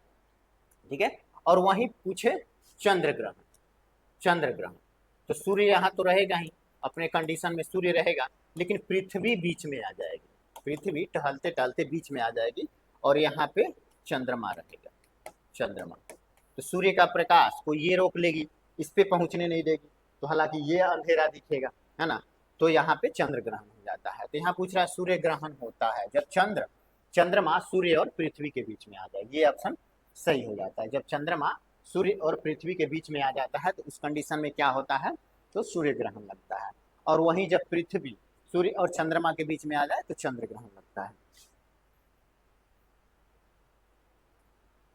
किसी तत्व का परमाणु भार ज्ञात करने के लिए निम्नलिखित में से किसके साथ उस तत्व के परमाणु भार की तुलना की जाती है। तो हालांकि ये पहले का क्वेश्चन है, पहले प्रीवियस में पूछा गया है, ठीक है, तो यहाँ पे हाइड्रोजन सही हो जाएगा, लेकिन आज के डेट में प्रयोग होता है कार्बन 12 का, कार्बन 12 से ही तुलना की जाती है, आज के डेट में कार्बन 12 से तुलना की जाती है, लेकिन ये पहले का क्वेश्चन है, आज के डेट में पूछे तो कार्बन 12 यहाँ पे दिया रहेगा, ठीक है, वो सही हो जाएगा, लेकिन ये पहले का है, प्रीवियस ईयर का है, तो यहाँ पे हाइड्रोजन करेक्ट बताता है। आगे देखें नेक्स्ट क्वेश्चन, तो ऑक्सीकरण या उपचयन में क्या होता है, तो यहाँ पे दो हालांकि दिए हुए हैं, किसी पदार्थ से हाइड्रोजन विस्थापित होता है, एकदम सही बात है, हाइड्रोजनीकरण में किसी पदार्थ से हाइड्रोजन विस्थापित होता है, ठीक है। किसी पदार्थ में घन विद्युत तत्व जोड़ा जाता है, घन विद्युत तत्व का अनुपात बढ़ता है, ये गलत बात है, यहाँ पे हाइड्रोजन विस्थापित होगा तो घन हालांकि नहीं होगा, ऋणात्मक होगा, तो ये गलत हो जाता है, केवल एक सही है जो ऑप्शन ए में दिया हुआ है। आगे देखें तो धोने का सोडा किसका प्रचलित नाम है, धोने का सोडा, ठीक है, धोने का सोडा हम लोग कहते हैं, धोने का सोडा किसको कहते हैं, सोडियम कार्बोनेट को, ठीक है, Na2CO3.10H2O होता है, ठीक है। वहीं पूछ ले खाने का सोडा, तो खाने का सोडा कौन होता है, खाने का सोडा ये कौन होता है, सोडियम बाइकार्बोनेट, सोडियम बाइकार्बोनेट होता है, ठीक है, ये कौन सा होता है, तो ये खाने का सोडा होता है, लेकिन धोने का सोडा सोडियम कार्बोनेट होता है, ओके। कैल्शियम कार्बोनेट ये चूना पत्थर संगमरमर वगैरह हो जाता है। आगे देखें तो पदार्थ का परमाणविक सिद्धांत सर्वप्रथम किसने प्रस्तुत किया या प्रस्तावित किया, तो ये किए थे जॉन डाल्टन ने, ठीक है, 1808 ईस्वी के आसपास इन्होंने परमाणु का परमाणविक सिद्धांत प्रस्तुत किया था। उन्होंने बताया था कि जितने भी परमाणु के किसी भी तत्व के परमाणु होते हैं वो परिपूर्ण होते हैं, अपने आप में परिपूर्ण होते हैं, ठीक है, तो जॉन डाल्टन सही आंसर हो जाएगा। रदरफोर्ड ने नाभि की खोज की थी, जे थॉमसन ने इलेक्ट्रॉन की खोज की थी, नील बोर ने हालांकि ये जो सेल्स होता है, कक्षा होता है, उसका सिद्धांत दिया हुआ था नील बोर, बोरबरी जिसे कहते हैं, बोरबरी सिद्धांत। आगे देखें तो अभिकथन और कारक दिया हुआ है, अभिकथन और कारक में कह रहा है कि तांबा बिजली के तारों के लिए सबसे पसंदीदा, ठीक है, तांबा बिजली के तारों के लिए सबसे पसंदीदा धातु है। ठीक है, ये एकदम सही है, क्योंकि जो तांबा होता है, जो तांबा होता है, जो तांबा जो होता है, ठीक है, ये इसका कम प्रतिरोध होता है, कम प्रतिरोध होता है ना, और विद्युत का अच्छा सुचालक होता है, विद्युत का अच्छा सुचालक होता है, और साथ में ये सस्ता भी होता है। ठीक है, सस्ता भी होता है ना, ये तीनों गुण इसमें पाए जाते हैं। इसका कम प्रतिरोध होता है, इसलिए बिजली के तारों में प्रयोग किया जाता है, साथ में इसका ये अच्छा विद्युत का सुचालक होता है और सस्ता होता है। ये तीनों कारण से हालांकि बिजली के तारों में प्रयोग में लाया जाता है। तांबा ऊष्मा और विद्युत का बहुत अच्छा सुचालक होता है, ये एकदम सही है, और इसकी प्रतिरोधकता कम होती है, ये भी सही है। ठीक है, ये भी सही है, तो ये इसका व्याख्या भी कर रहा है। इसी कारण से तो तांबा को बिजली के तारों में प्रयोग में लाया जाता है, तो ऑप्शन ए हमारा करेक्ट हो जाएगा। अगर पूछ ले विद्युत का सबसे अच्छा सुचालक कौन है, वो चांदी होता है। तो चांदी उपयोग में क्यों नहीं लाया जाता, तो चांदी महंगा होता है, इसलिए उसको उपयोग में नहीं लाया जाता है, किसी विशेष कंडीशन में उसको उपयोग में लाया जाता है। ठीक है, लेकिन बिजली के तारों में चांदी का उपयोग नहीं लाया जाता है। जीव कोशिकाओं में अनुवांशिकी लक्षणों के नियंत्रण में निम्नलिखित में से कौन सा उत्तरदायी है। ठीक है, अनुवांशिकी लक्षण को कौन नियंत्रित करता है, एक पीढ़ी से दूसरे पीढ़ी में कौन भेजता है, वो काम करता है डीएनए, डीऑक्सीराइबो न्यूक्लिक एसिड। ठीक है, और आरएनए जो होता है ना, आरएनए ये प्रोटीन का संश्लेषण करता है, प्रोटीन संश्लेषण करता है। एंजाइम दिया है, ये उत्प्रेरक का काम करता है, उत्प्रेरक का। ठीक है, ये रासायनिक अभिक्रिया हालांकि का काम करता है, जैसे वृद्धि को नियंत्रित करने का कार्य करता है हार्मोन्स, मतलब रासायनिक क्रियाओं को नियंत्रित वगैरह ये करता है। ठीक है, हार्मोन्स का यही काम है, जैसे वृद्धि हार्मोन्स, ग्रोथ हार्मोन्स पीयूष ग्रंथि से स्रावित होता है, तो ये सब क्या करता है, वृद्धि को कंट्रोल करता है। ज़्यादा स्रावित होगा तो ज़्यादा लंबा वृद्धि हो जाए, तरह से शरीर हो जाएगा, कम स्रावित होता है तो कम छोटा आदमी रह जाता है। आगे देखिए, तो निम्नलिखित में से कौन सा ऊर्जा रूपांतरण प्रकाश संश्लेषण नामक प्रक्रिया में होती है। निम्नलिखित में से कौन सा ऊर्जा स्थानांतरण प्रकाश संश्लेषण नामक प्रक्रिया में होती है। तो यहाँ पे ऊर्जा स्थानांतरण के रूप में क्या होगा, तो स्थितिज ऊर्जा से रासायनिक ऊर्जा, ये गलत है। ठीक है, प्रकाश ऊर्जा से रासायनिक ऊर्जा एकदम सही हो जाता है। फोटोसिंथेसिस, प्रकाश संश्लेषण में पौधे क्या करते हैं, सूर्य से ऊर्जा लेते हैं। ठीक है, उससे वो अपना भोजन वगैरह बनाते हैं। ठीक है, भोजन बनाते हैं और साथ में ऑक्सीजन, ग्लूकोज, भोजन, ये जो बनाना रहता है वो बनाते हैं, मतलब प्रकाश ऊर्जा को रासायनिक ऊर्जा में कन्वर्ट कर देते हैं। ठीक है, तो ऑप्शन बी करेक्ट हो जाता है। आगे देखिए, तो महत्वपूर्ण खोज और वैज्ञानिक का मिलान यहाँ पे करने को दिया हुआ है, वैज्ञानिक का मिलान करना है यहाँ पे। खोज, कोशिका की खोज किसने की थी, 1665 में रॉबर्ट हुक के द्वारा किया गया था, रॉबर्ट हुक के द्वारा। चेचक का टीका किसने विकसित किया था, तो एडवर्ड जेनर ने ये विकसित किया था। पेनिसिलिन की खोज किसने की थी, पेनिसिलिन हालांकि प्रथम एंटीबायोटिक है। ठीक है, एंटीबायोटिक है, प्रथम एंटीबायोटिक पेनिसिलिन होता है। ये हो जाते हैं अलेक्जेंडर फ्लेमिंग, अलेक्जेंडर फ्लेमिंग। विकासवाद का सिद्धांत दिया था चार्ल्स डार्विन ने। ठीक है, चार्ल्स डार्विन ने। ये कौन सा हो जाता है भैया, 1 का 2 हो जाएगा, 2 का 1, 2 1 किसमें है, 2 1 4 3। ठीक है, ऑप्शन ए ही सही होगा, ऑप्शन ए करेक्ट हो जाएगा।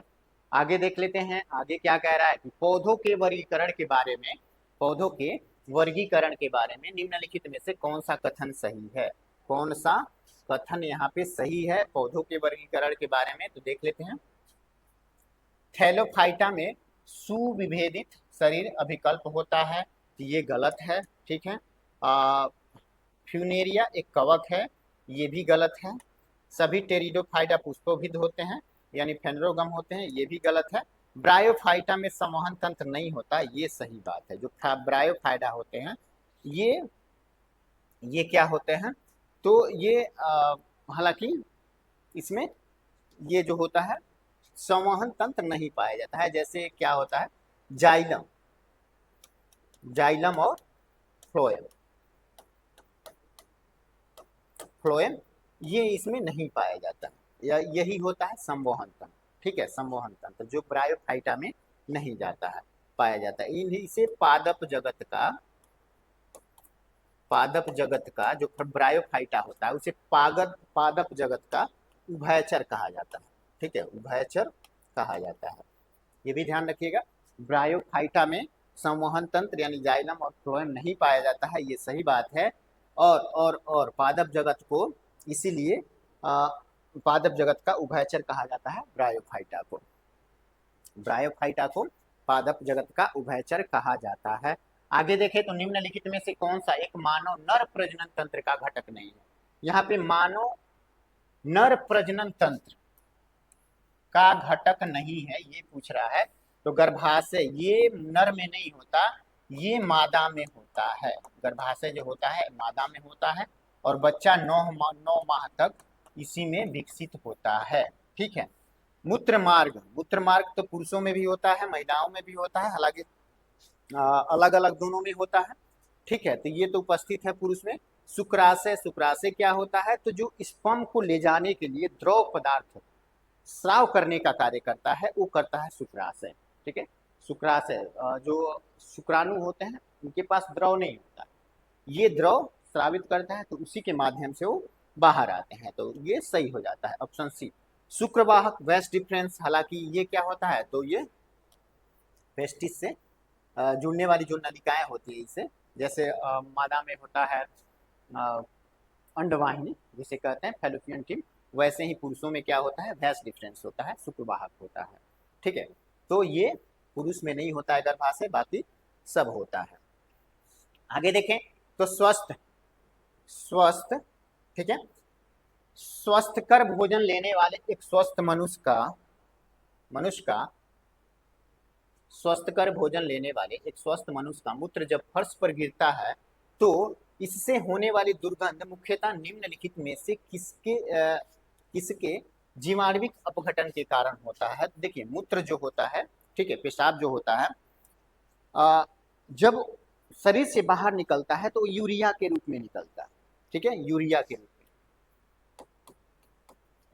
रूप में, लेकिन बीच में आ जाते हैं जो हालांकि हवा में मौजूद होते हैं बैक्टीरिया, वो यूरिया को बदल देते हैं अमोनिया में बदल देते हैं, और अमोनिया बहुत विषैला होता है, हालांकि बहुत ज्यादा दुर्गंध करता है।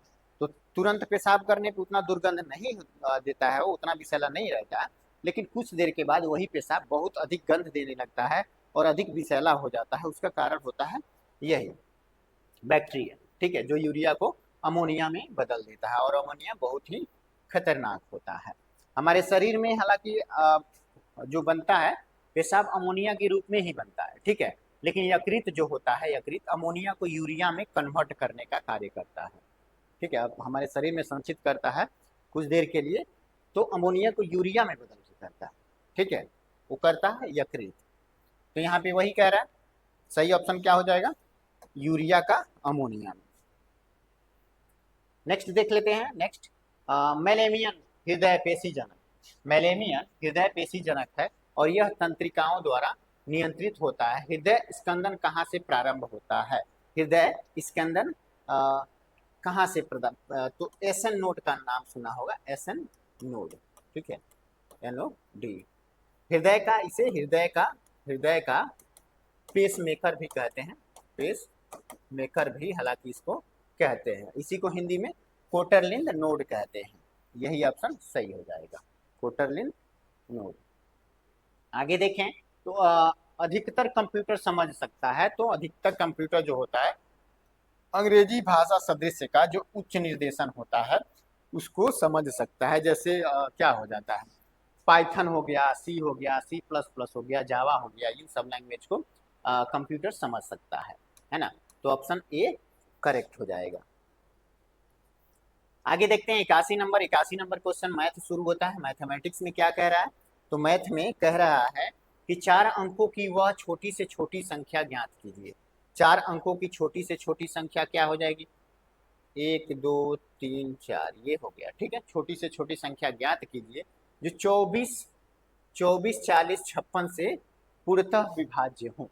ठीक है, पूर्णतः विभाज्य हो, तो ये क्या हो जाएगा, 24 40 56, इन सब का एलसीएम हम लोग निकाल लें। एलसीएम, तो एलसीएम कितना हो जाएगा, 12 20 28। ठीक है, 2 से फिर से 6 10 14, फिर से 2 से 3 5 7, 7 5 35, 35 3 105, 210 210 420 840, इसका एलसीएम निकल के आ रहा है। एलसीएम कितना निकल के आ रहा है, तो 840 निकल के आ रहा है। ठीक है, 840 कह रहा है कि 4 अंकों की छोटी से छोटी संख्या, तो ये तो 3 ही अंक का है, तो इसका दुगुना कर देंगे। ठीक है, 840 रहता तो इन सबसे विभाजित हो जाता, लेकिन यहाँ पे 4 अंकों का पूछ रहा है, इसी को दुगुना करेंगे, तो 8 दूनी 16, 1680 हो जाएगा, और ये हो जाता है 4 अंकों का। और सबसे छोटी यही संख्या है जो इन तीनों से विभाजित हो जाए, बाकी कोई विभाजित नहीं होगा, तो ऑप्शन बी हमारा करेक्ट हो जाता है। आगे देखें, आगे कह रहा है कि एक स्कूल में लड़कों की संख्या का लड़कियों की संख्या से अनुपात, ठीक है, बॉयज गर्ल्स 7:9, यही है 7:9। एक स्कूल में लड़कों की संख्या का लड़कियों की संख्या से अनुपात 7:9 है। यदि स्कूल में लड़कियों की संख्या इतना है, कितना, 189, ठीक है, तो उस स्कूल में लड़कों की संख्या पूछ रहा है यहाँ पे। ठीक है, तो 9 रेशियो के बराबर 189 है। 189 जो है वो 9 रेशियो के बराबर है, और पुरुषों का कितना है, 7 है, वो ही निकालना है, यानी लड़कों का निकालना है। तो 9 एकम में 9, 9 दूनी 18, 9 एकम में 9, 21 से कट रहा है, और 7 से गुना करेंगे तो 7 एकम में 7, 7 दूनी 14, यानी पुरुषों की लड़कों की संख्या जो होगी 147 करेक्ट हो जाएगी। 147 करेक्ट हो जाएगी। आगे देखें, एक स्कूल में लड़कों की संख्या का, यही तो है भैया, डबल हो गया है क्या यहाँ पे, नहीं, ठीक है, ठीक है, यहाँ पे आ जाते हैं। 100 रुपया, ठीक है, 100 रुपया प्रति किलोग्राम वाले शुद्ध घी और 50 रुपये प्रति किलोग्राम वाले वनस्पति तेल को एक अनुपात में मिलाया जाता है, और 20% लाभ प्राप्त करने के लिए 96 रुपया प्रति केजी की दर से बेचा जाता है। घी और तेल को किस अनुपात में मिलाया गया, ये पूछ रहा है। अब देखो, 96 रुपया में बेचा रहा है, किस कंडीशन में, 20% के लाभ पे, तो सीधे इसका लाभ घटा के क्रय मूल्य निकाल लेते हैं, क्योंकि ये भी क्रय मूल्य ही है, 100 रुपया ये भी क्रय मूल्य ही है। तो क्रय मूल्य एलिगेशन मेथड जब हम यूज करेंगे तो सब क्रय मूल्य का होना चाहिए, नहीं तो विक्रय मूल्य का होना चाहिए, ये कंडीशन वाला होना चाहिए, है ना। तो सबसे पहले हम क्या करेंगे, 96 जो 20% लाभ पे 96 हो रहा है, तो हम सीपी में ला लेंगे, एक तरह से क्रय मूल्य पे, तो 100 गुने 120 कर देंगे। अब कट करते हैं, 1 0 से 1 0 कटी, 12 बटे 96, यानी 80। इसका दोनों को किस अनुपात में मिलाया जाए, किसका, 80 रुपया केजी हो जाए। तो एक रहता है 100, घी जो है 100 रुपया केजी, और तेल जो है 50 रुपया केजी, मिला के उसको करना है 80 रुपया केजी, तो किस अनुपात में मिलेगा, तो ये 20 हो जाएगा, और ये हालांकि 30, इसमें 30 का डिफरेंट है, इसमें 20 का डिफरेंट है, यही है ना, एलिगेशन मेथड से ऐसे ही निकालते हैं। तो अब ये किस रेशियो में आ गया है, 3:2 के अनुपात में मिलाया गया है, तो इसका मूल्य 80 रुपया हो गया है ना। 100 वाला 3 केजी, 50 वाला 2 केजी मिलाया गया है, तो इसका रेशियो 80 रुपया हो गया है ना। तो 3 संबंधित 2 के अनुपात में ये मिलाया जाता है। कौन सा ऑप्शन सही रहेगा, सी वाला सही रहेगा, सी वाला सही रहेगा। आगे देखते हैं, ए अकेले किसी कार्य को 10 दिनों में पूरा कर सकता है, और बी अकेले उसी कार्य को 15 दिनों में पूरा कर सकता है। ए बी सी एक साथ कार्य करते हुए इस कार्य को 4 दिनों में पूरा कर सकते हैं।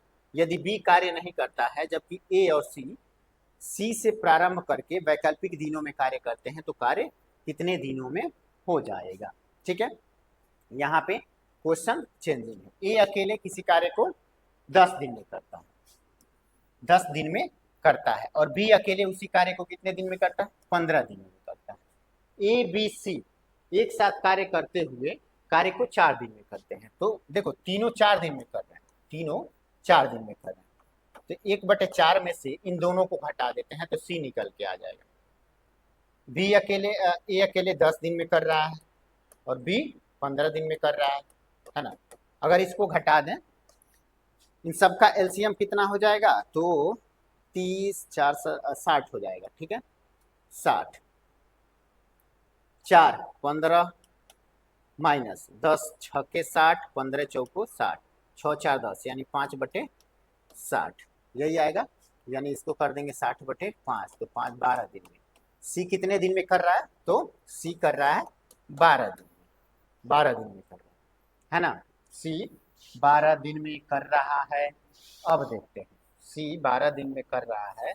अब इसको देख लेते हैं कि अब कह रहा है, जबकि ए बी सी यहां तक हो गया, यदि बी कार्य नहीं करता है, जबकि ए और सी से प्रारंभ करके, सी 12 दिन में कर रहा है, ठीक है, सी से प्रारंभ करके वैकल्पिक दिनों में कार्य करते हैं, तो कार्य कितने दिन में पूरा हो जाएगा। तो सी से प्रारंभ करेंगे और ए फिर कार्य करेगा, ए 10 दिन प्लस 10 दिन है ना। ये 2 दिन का कार्य अलग अलग, क्योंकि एक दिन ये कर रहा है, एक दिन ये कर रहा है। अब इसका एलसीएम ले लेते हैं, 12 36 60 ही होगा। ठीक है, 12 5 60, 10 6 60 हो जाएगा 11, यानी 60/11, 11 5 55।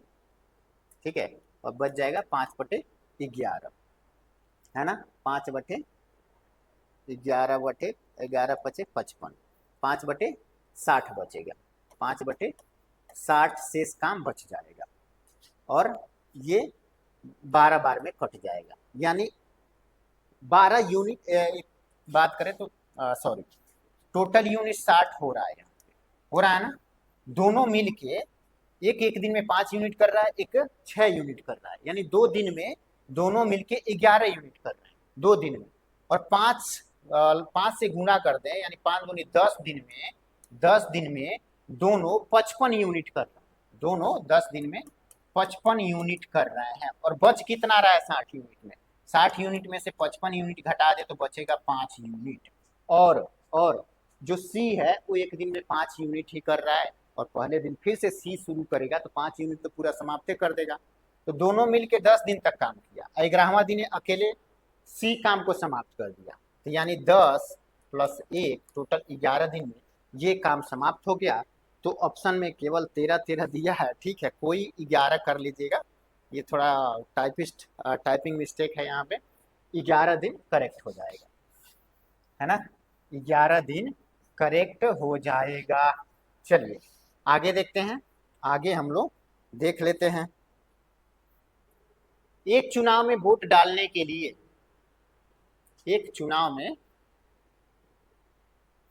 ठीक है, एक चुनाव में वोट डालने के लिए अधिकृत लोगों में से 90% लोगों ने अपने वोट डाले, है ना, 90% जितना भी है, 100% लोगों में से मात्र 90% लोगों ने वोट डाले। डाले गए वोटों में से 80% वोट वैध थे, बाकी उसमें भी 20% अवैध हो गए। तो टोटल तो 90% डाला गया, और इसमें से 80% ही वैध पाए गए, ठीक है, 80% वैध पाए गए। अब यहाँ देखिए, विजेता को वैध वोटों में से 60% वोट मिला, अब इतना हो गया वैध, और इसमें से 60% विजेता पाया, है ना। यदि विजेता को इतना वोट प्राप्त हुए तो वोट डालने के लिए अधिकृत लोगों की संख्या कितनी थी, यानी 100% लोग कितने थे, और उसमें से पहले हम निकाल लेंगे कि जो जीता हुआ है वो कितना वोट पाया टोटल वोट में से। तो 90% वोट क्या था, सॉरी 90% लोगों ने वोट दिया, उसमें से 80% वैध वोट था, और वैध वोटों का 60% पाया जीतने वाला। अब सबको एक लाइन में सॉल्व कर देते हैं। 2 जीरो से 2 जीरो कट्टी, 1 जीरो से 1 जीरो कट्टी, हो गया 8 नवा 72 और 72 गुणे 6 कर दे तो 6 दूनी 12 और 7 छक्के 42 1 43 और ये लग जाएगा यहाँ पे दशमलव, यानी 43.2% वोट पाया कौन? जीतने वाला उम्मीदवार, विजेता कुल वोटों में से 43.2% वोट पाया, जो कितने वोट के बराबर है? 64,800 वोट के बराबर है। कितना परसेंट?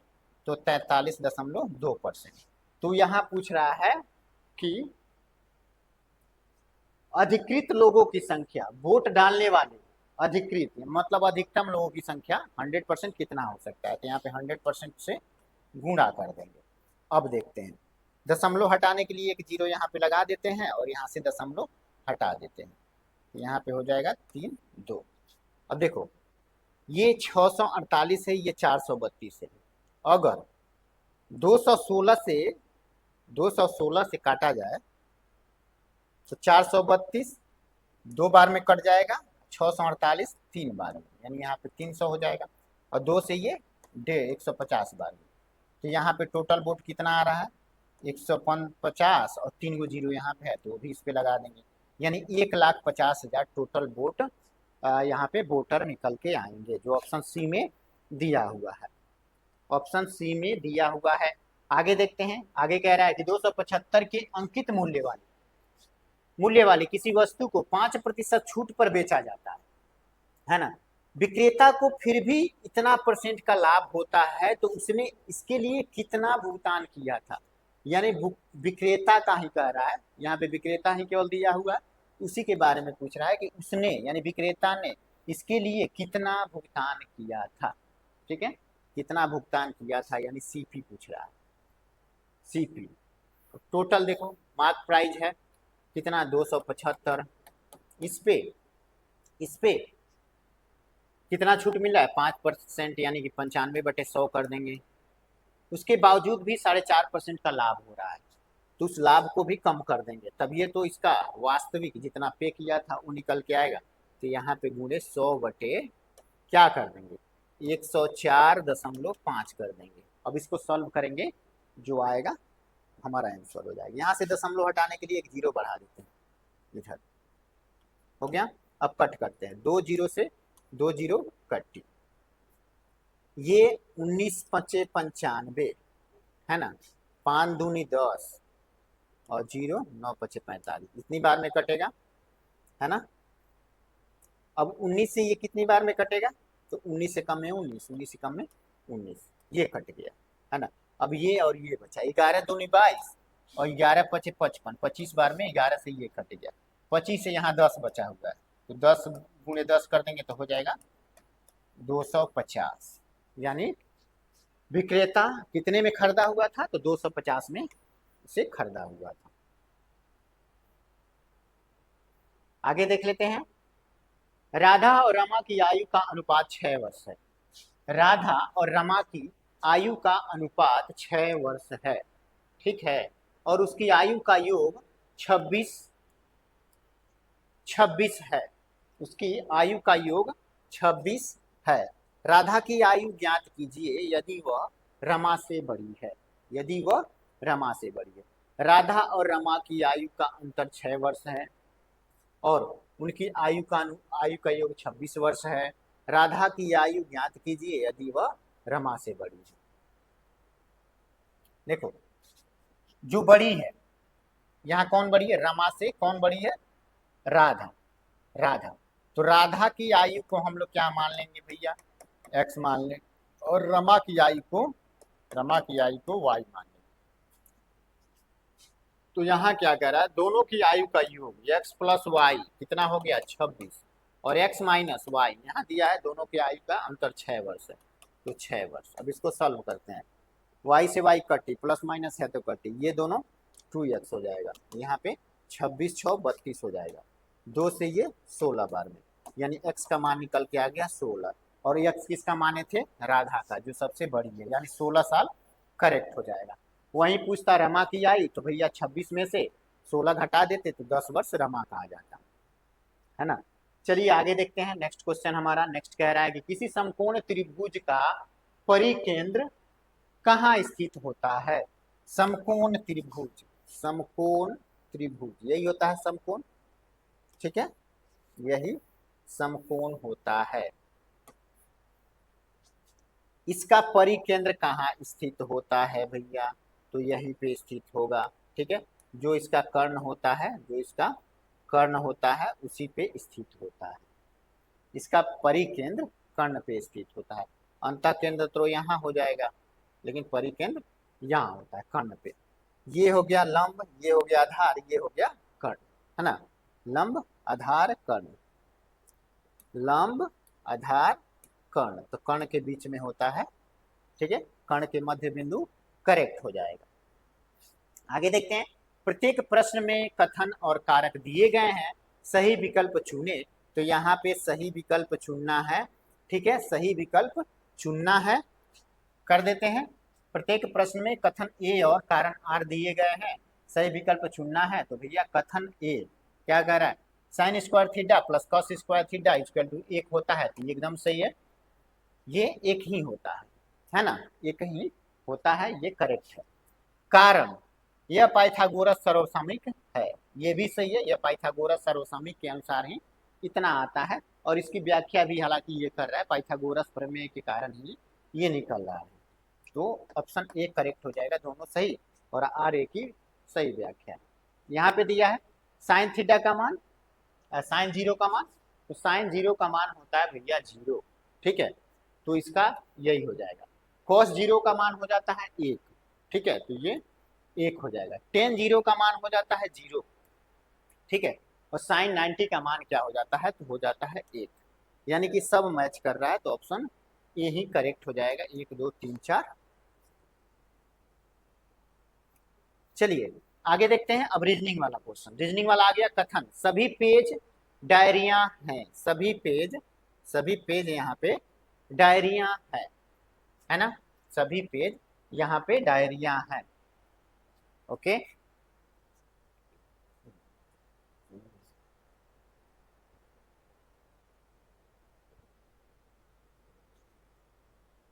चलिए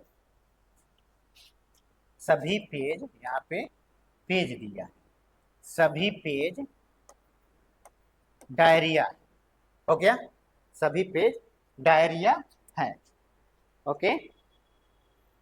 अब क्या कह रहा है, कुछ डायरियां किताबें हैं, कुछ डायरी ये किताब हो गया। सभी किताबें नोटबुक है, सभी किताबें जो हैं वो नोटबुक है। यहाँ पे किताब हो गया, सभी किताब हो गया नोटबुक। अब आते हैं निष्कर्ष पे। कोई पेज नोटबुक नहीं है, यहाँ पे दिया है पेज, यहाँ पे नोटबुक। हो सकता है ये वाला हिस्सा जो है वहीं पे पेज हो भी सकता है, नहीं भी हो सकता है, तो इस तरह से ये गलत हो गया।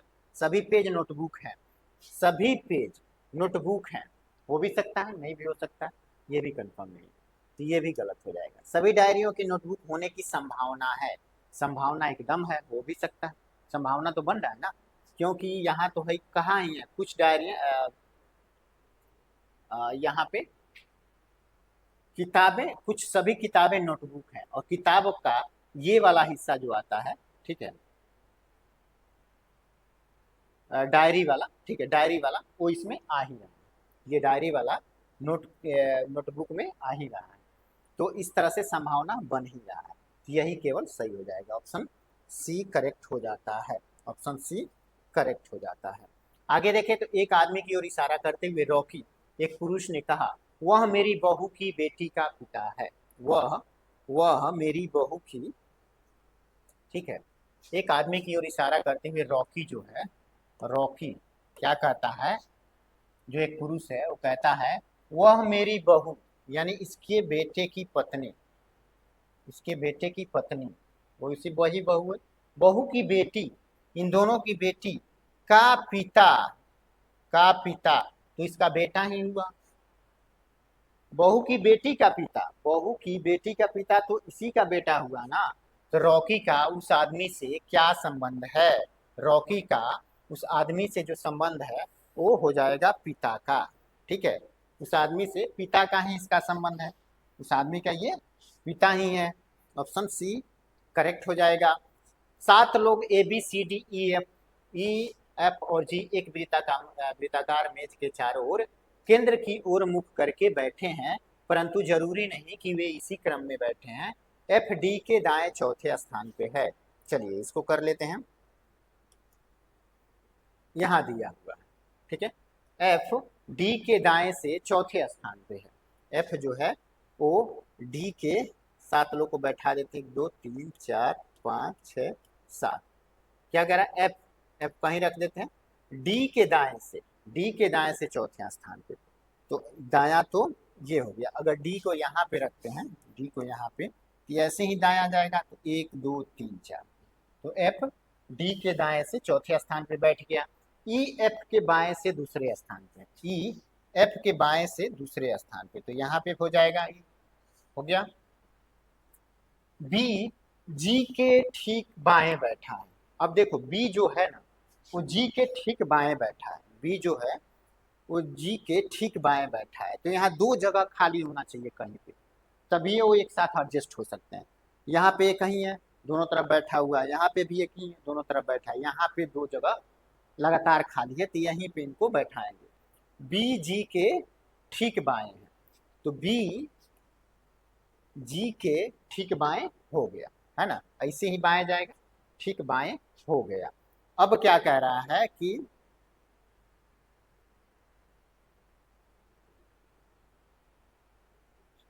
अच्छा यहाँ भी एक दिया है, ए एफ का निकटतम पड़ोसी नहीं है, ए एफ का निकटतम पड़ोसी नहीं है, तो ए आ जाएगा यहाँ पे, ठीक है। अब यहाँ पे एक जगह बचा है, यहाँ पे कौन बैठेगा, तो यहाँ पे सी बचा हुआ है, वही बैठा देते हैं, हो गया। अब आते हैं, अब कह रहा है डी के दाएं से गिनने पे, डी के दाया ये हो गया, डी के दाएं से गिनने पे, डी का ये दिया, डी के दाएं से गिनने पर सी और डी के बीच में कितने लोग बैठे हैं। सी और डी के बीच में, सी यहाँ पे हो गया, डी यहाँ पे हो गया, है ना, सी और डी के बीच में 2 लोग बैठे, यही 2 लोग बैठे हैं, तो करेक्ट आंसर क्या हो जाएगा, ऑप्शन ए में 2 लोग हो जाएगा, ऑप्शन ए में 2 लोग हो जाएगा। उस विकल्प का चयन कीजिए जिसमें संख्याओं के बीच ठीक वही संबंध है जो संबंध संख्याओं में दिए गए युग्म में है ना। कह रहा है कि उस विकल्प का चयन कीजिए जिसमें संख्याओं के बीच ठीक वही संबंध है जो संबंध संख्याओं में दिए गए युग्म में है, यानी इसमें जो संबंध है किसी एक में वैसा ही संबंध है। ये इसमें किस प्रकार का संबंध है, देखिए इसको और इसको प्लस कर दिया है, दोनों को जोड़ेंगे तो कितना हो जाएगा, 8 8 6 14 148 है, और इसको 4 से डिवाइड कर दिया है और आ गया है 37, 4 तिहाई 12 और यहाँ पे बचा 2 और 28 4 से 7 बार में कट गया, यानी 37 ये वाला अंक आ गया है। दोनों को जोड़ के 4 से भागा देने पे तीसरा आ रहा है, वैसे ही कौन सा आएगा, कौन सा, तो यहाँ पे 4 2 6, यही देख लेते हैं, शुरू से देख लेते हैं, 3 9 3 12, 12 के 2 और 4 4 8 1 9, इसको 4 से भागते हैं 23 आएगा, ये गलत हो जाएगा। 36 और 7 3 10 106, 4 से देखते हैं, 4 दूनी 8, 4 से ये कटवे नहीं करेगा, तो ये भी गलत है। 94 42 देख लेते हैं, 94 प्लस 42 जोड़ते हैं, 4 2 6 9 4 13 136, 4 से डिवाइड करते हैं, 4 3 12 और 4 4 16, 34 आ गया, ठीक है। सी ही ऑप्शन सही रहेगा, सी ही उस पैटर्न पे बना हुआ है, बाकी नहीं बना हुआ है। आगे देखते हैं, एक निश्चित कोडिंग प्रणाली में मैंगो इज स्वीट को इतना इतना लिखा गया है, कोडित किया गया है, मैंगो ट्री इज टॉल को इतना इतना के रूप में कोडित किया गया है, और टॉल ट्री इज हेल्दी को इतना इतना के रूप में कोडित किया गया है।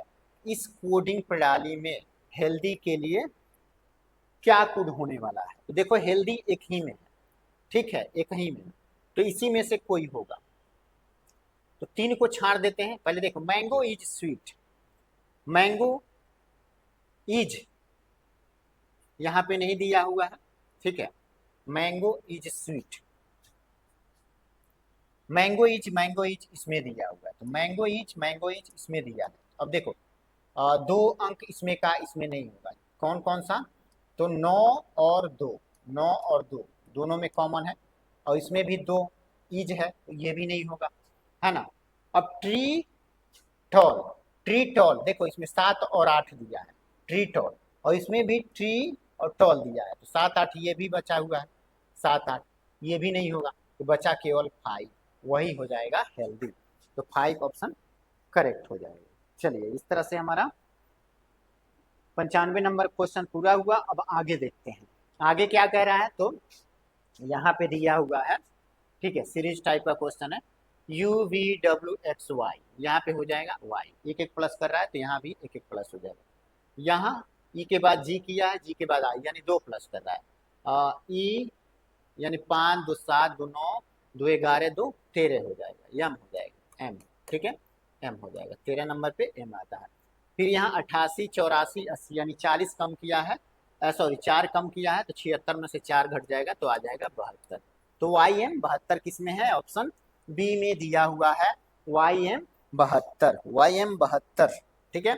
आगे देखते हैं, यदि 21 जून 1987 को गुरुवार है तो 4 दिसंबर 1989 को सप्ताह का कौन सा दिन होगा, तो ये देख लेते हैं, है ना, ये देख लेते हैं। चलिए 11 जून 1987, ठीक है, 11 जून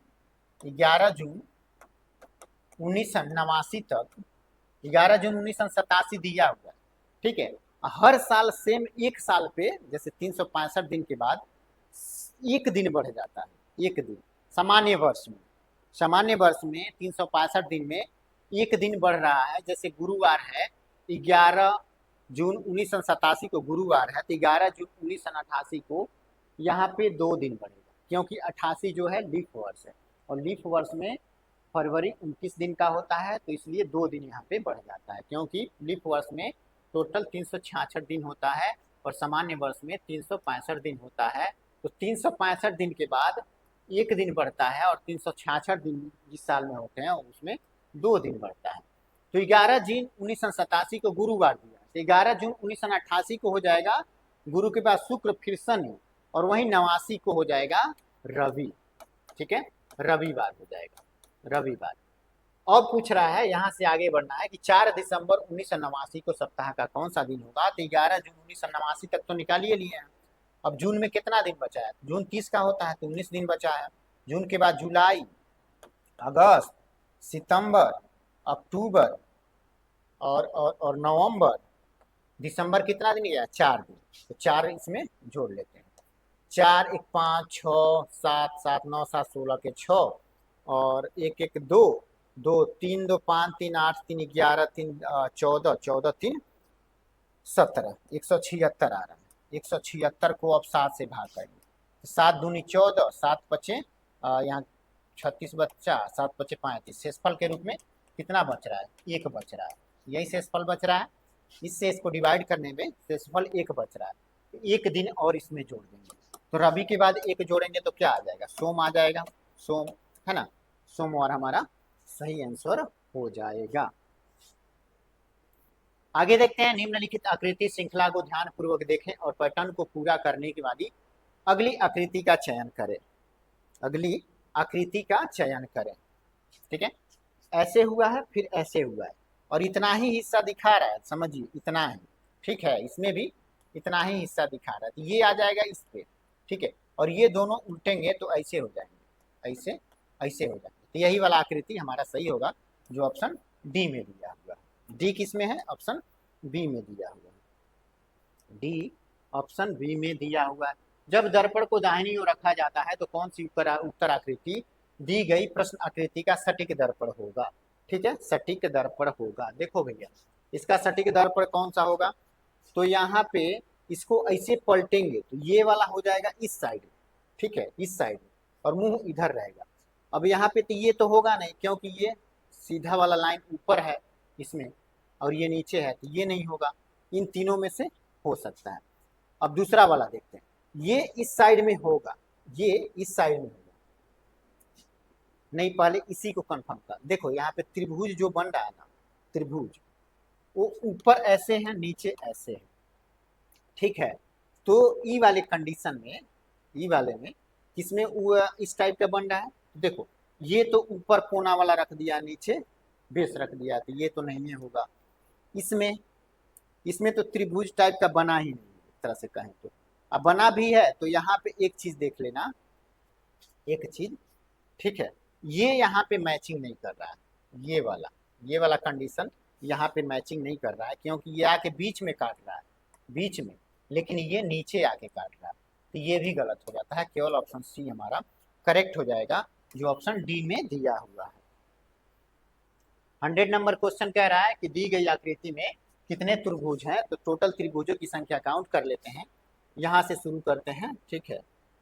1 2 3, वैसे ही इसमें 1 2 और 3, एक में 3 गो त्रिभुज बन रहा है, 1 2 3 4 5 6 7 8 हो रहा है, तो 8 गुणे 3 टोटल कितना हो गया, 24 हो गया। 24 तो ये बन गया। अब देखो 24 ये जब बना तो एक चीज और ध्यान दीजिए, यहाँ पे ये दोनों मिला के एक त्रिभुज हो गया ना, ये दोनों मिला के एक त्रिभुज हो गया। वैसे ही ये दोनों मिला के एक त्रिभुज हो गया, तो वैसे ही ये दोनों मिला के एक त्रिभुज हो जाएगा। फिर ये दोनों मिला के एक त्रिभुज हुए, तो ये दोनों मिला के एक त्रिभुज हो जाएंगे। सेम वही अप्लाई कंडीशन इसमें अप्लाई कर देंगे, है ना। इस तरह से 2 2 4 2 6 2 8, 8 और बन रहा है, 24 8 कितना हो जाएगा, 32। और इससे ज़्यादा अगर बने तो प्लीज़ कमेंट जरूर कर दीजिएगा, ठीक है, कमेंट जरूर करिएगा। हम यहाँ पे 32 ही निकल के आ रहा है। तो इस तरह से हमारा आज का प्रैक्टिस सेट नंबर 17 जो बिहार असाइनमेंट्स के लिए हालांकि तैयार किया गया है, वो समाप्त होता है। अगर आप लोगों को वीडियो अच्छा लगे तो लाइक जरूर करें। मिलते हैं नेक्स्ट वीडियो में नए कंटेंट के साथ, तब तक के लिए सभी को बाय बाय।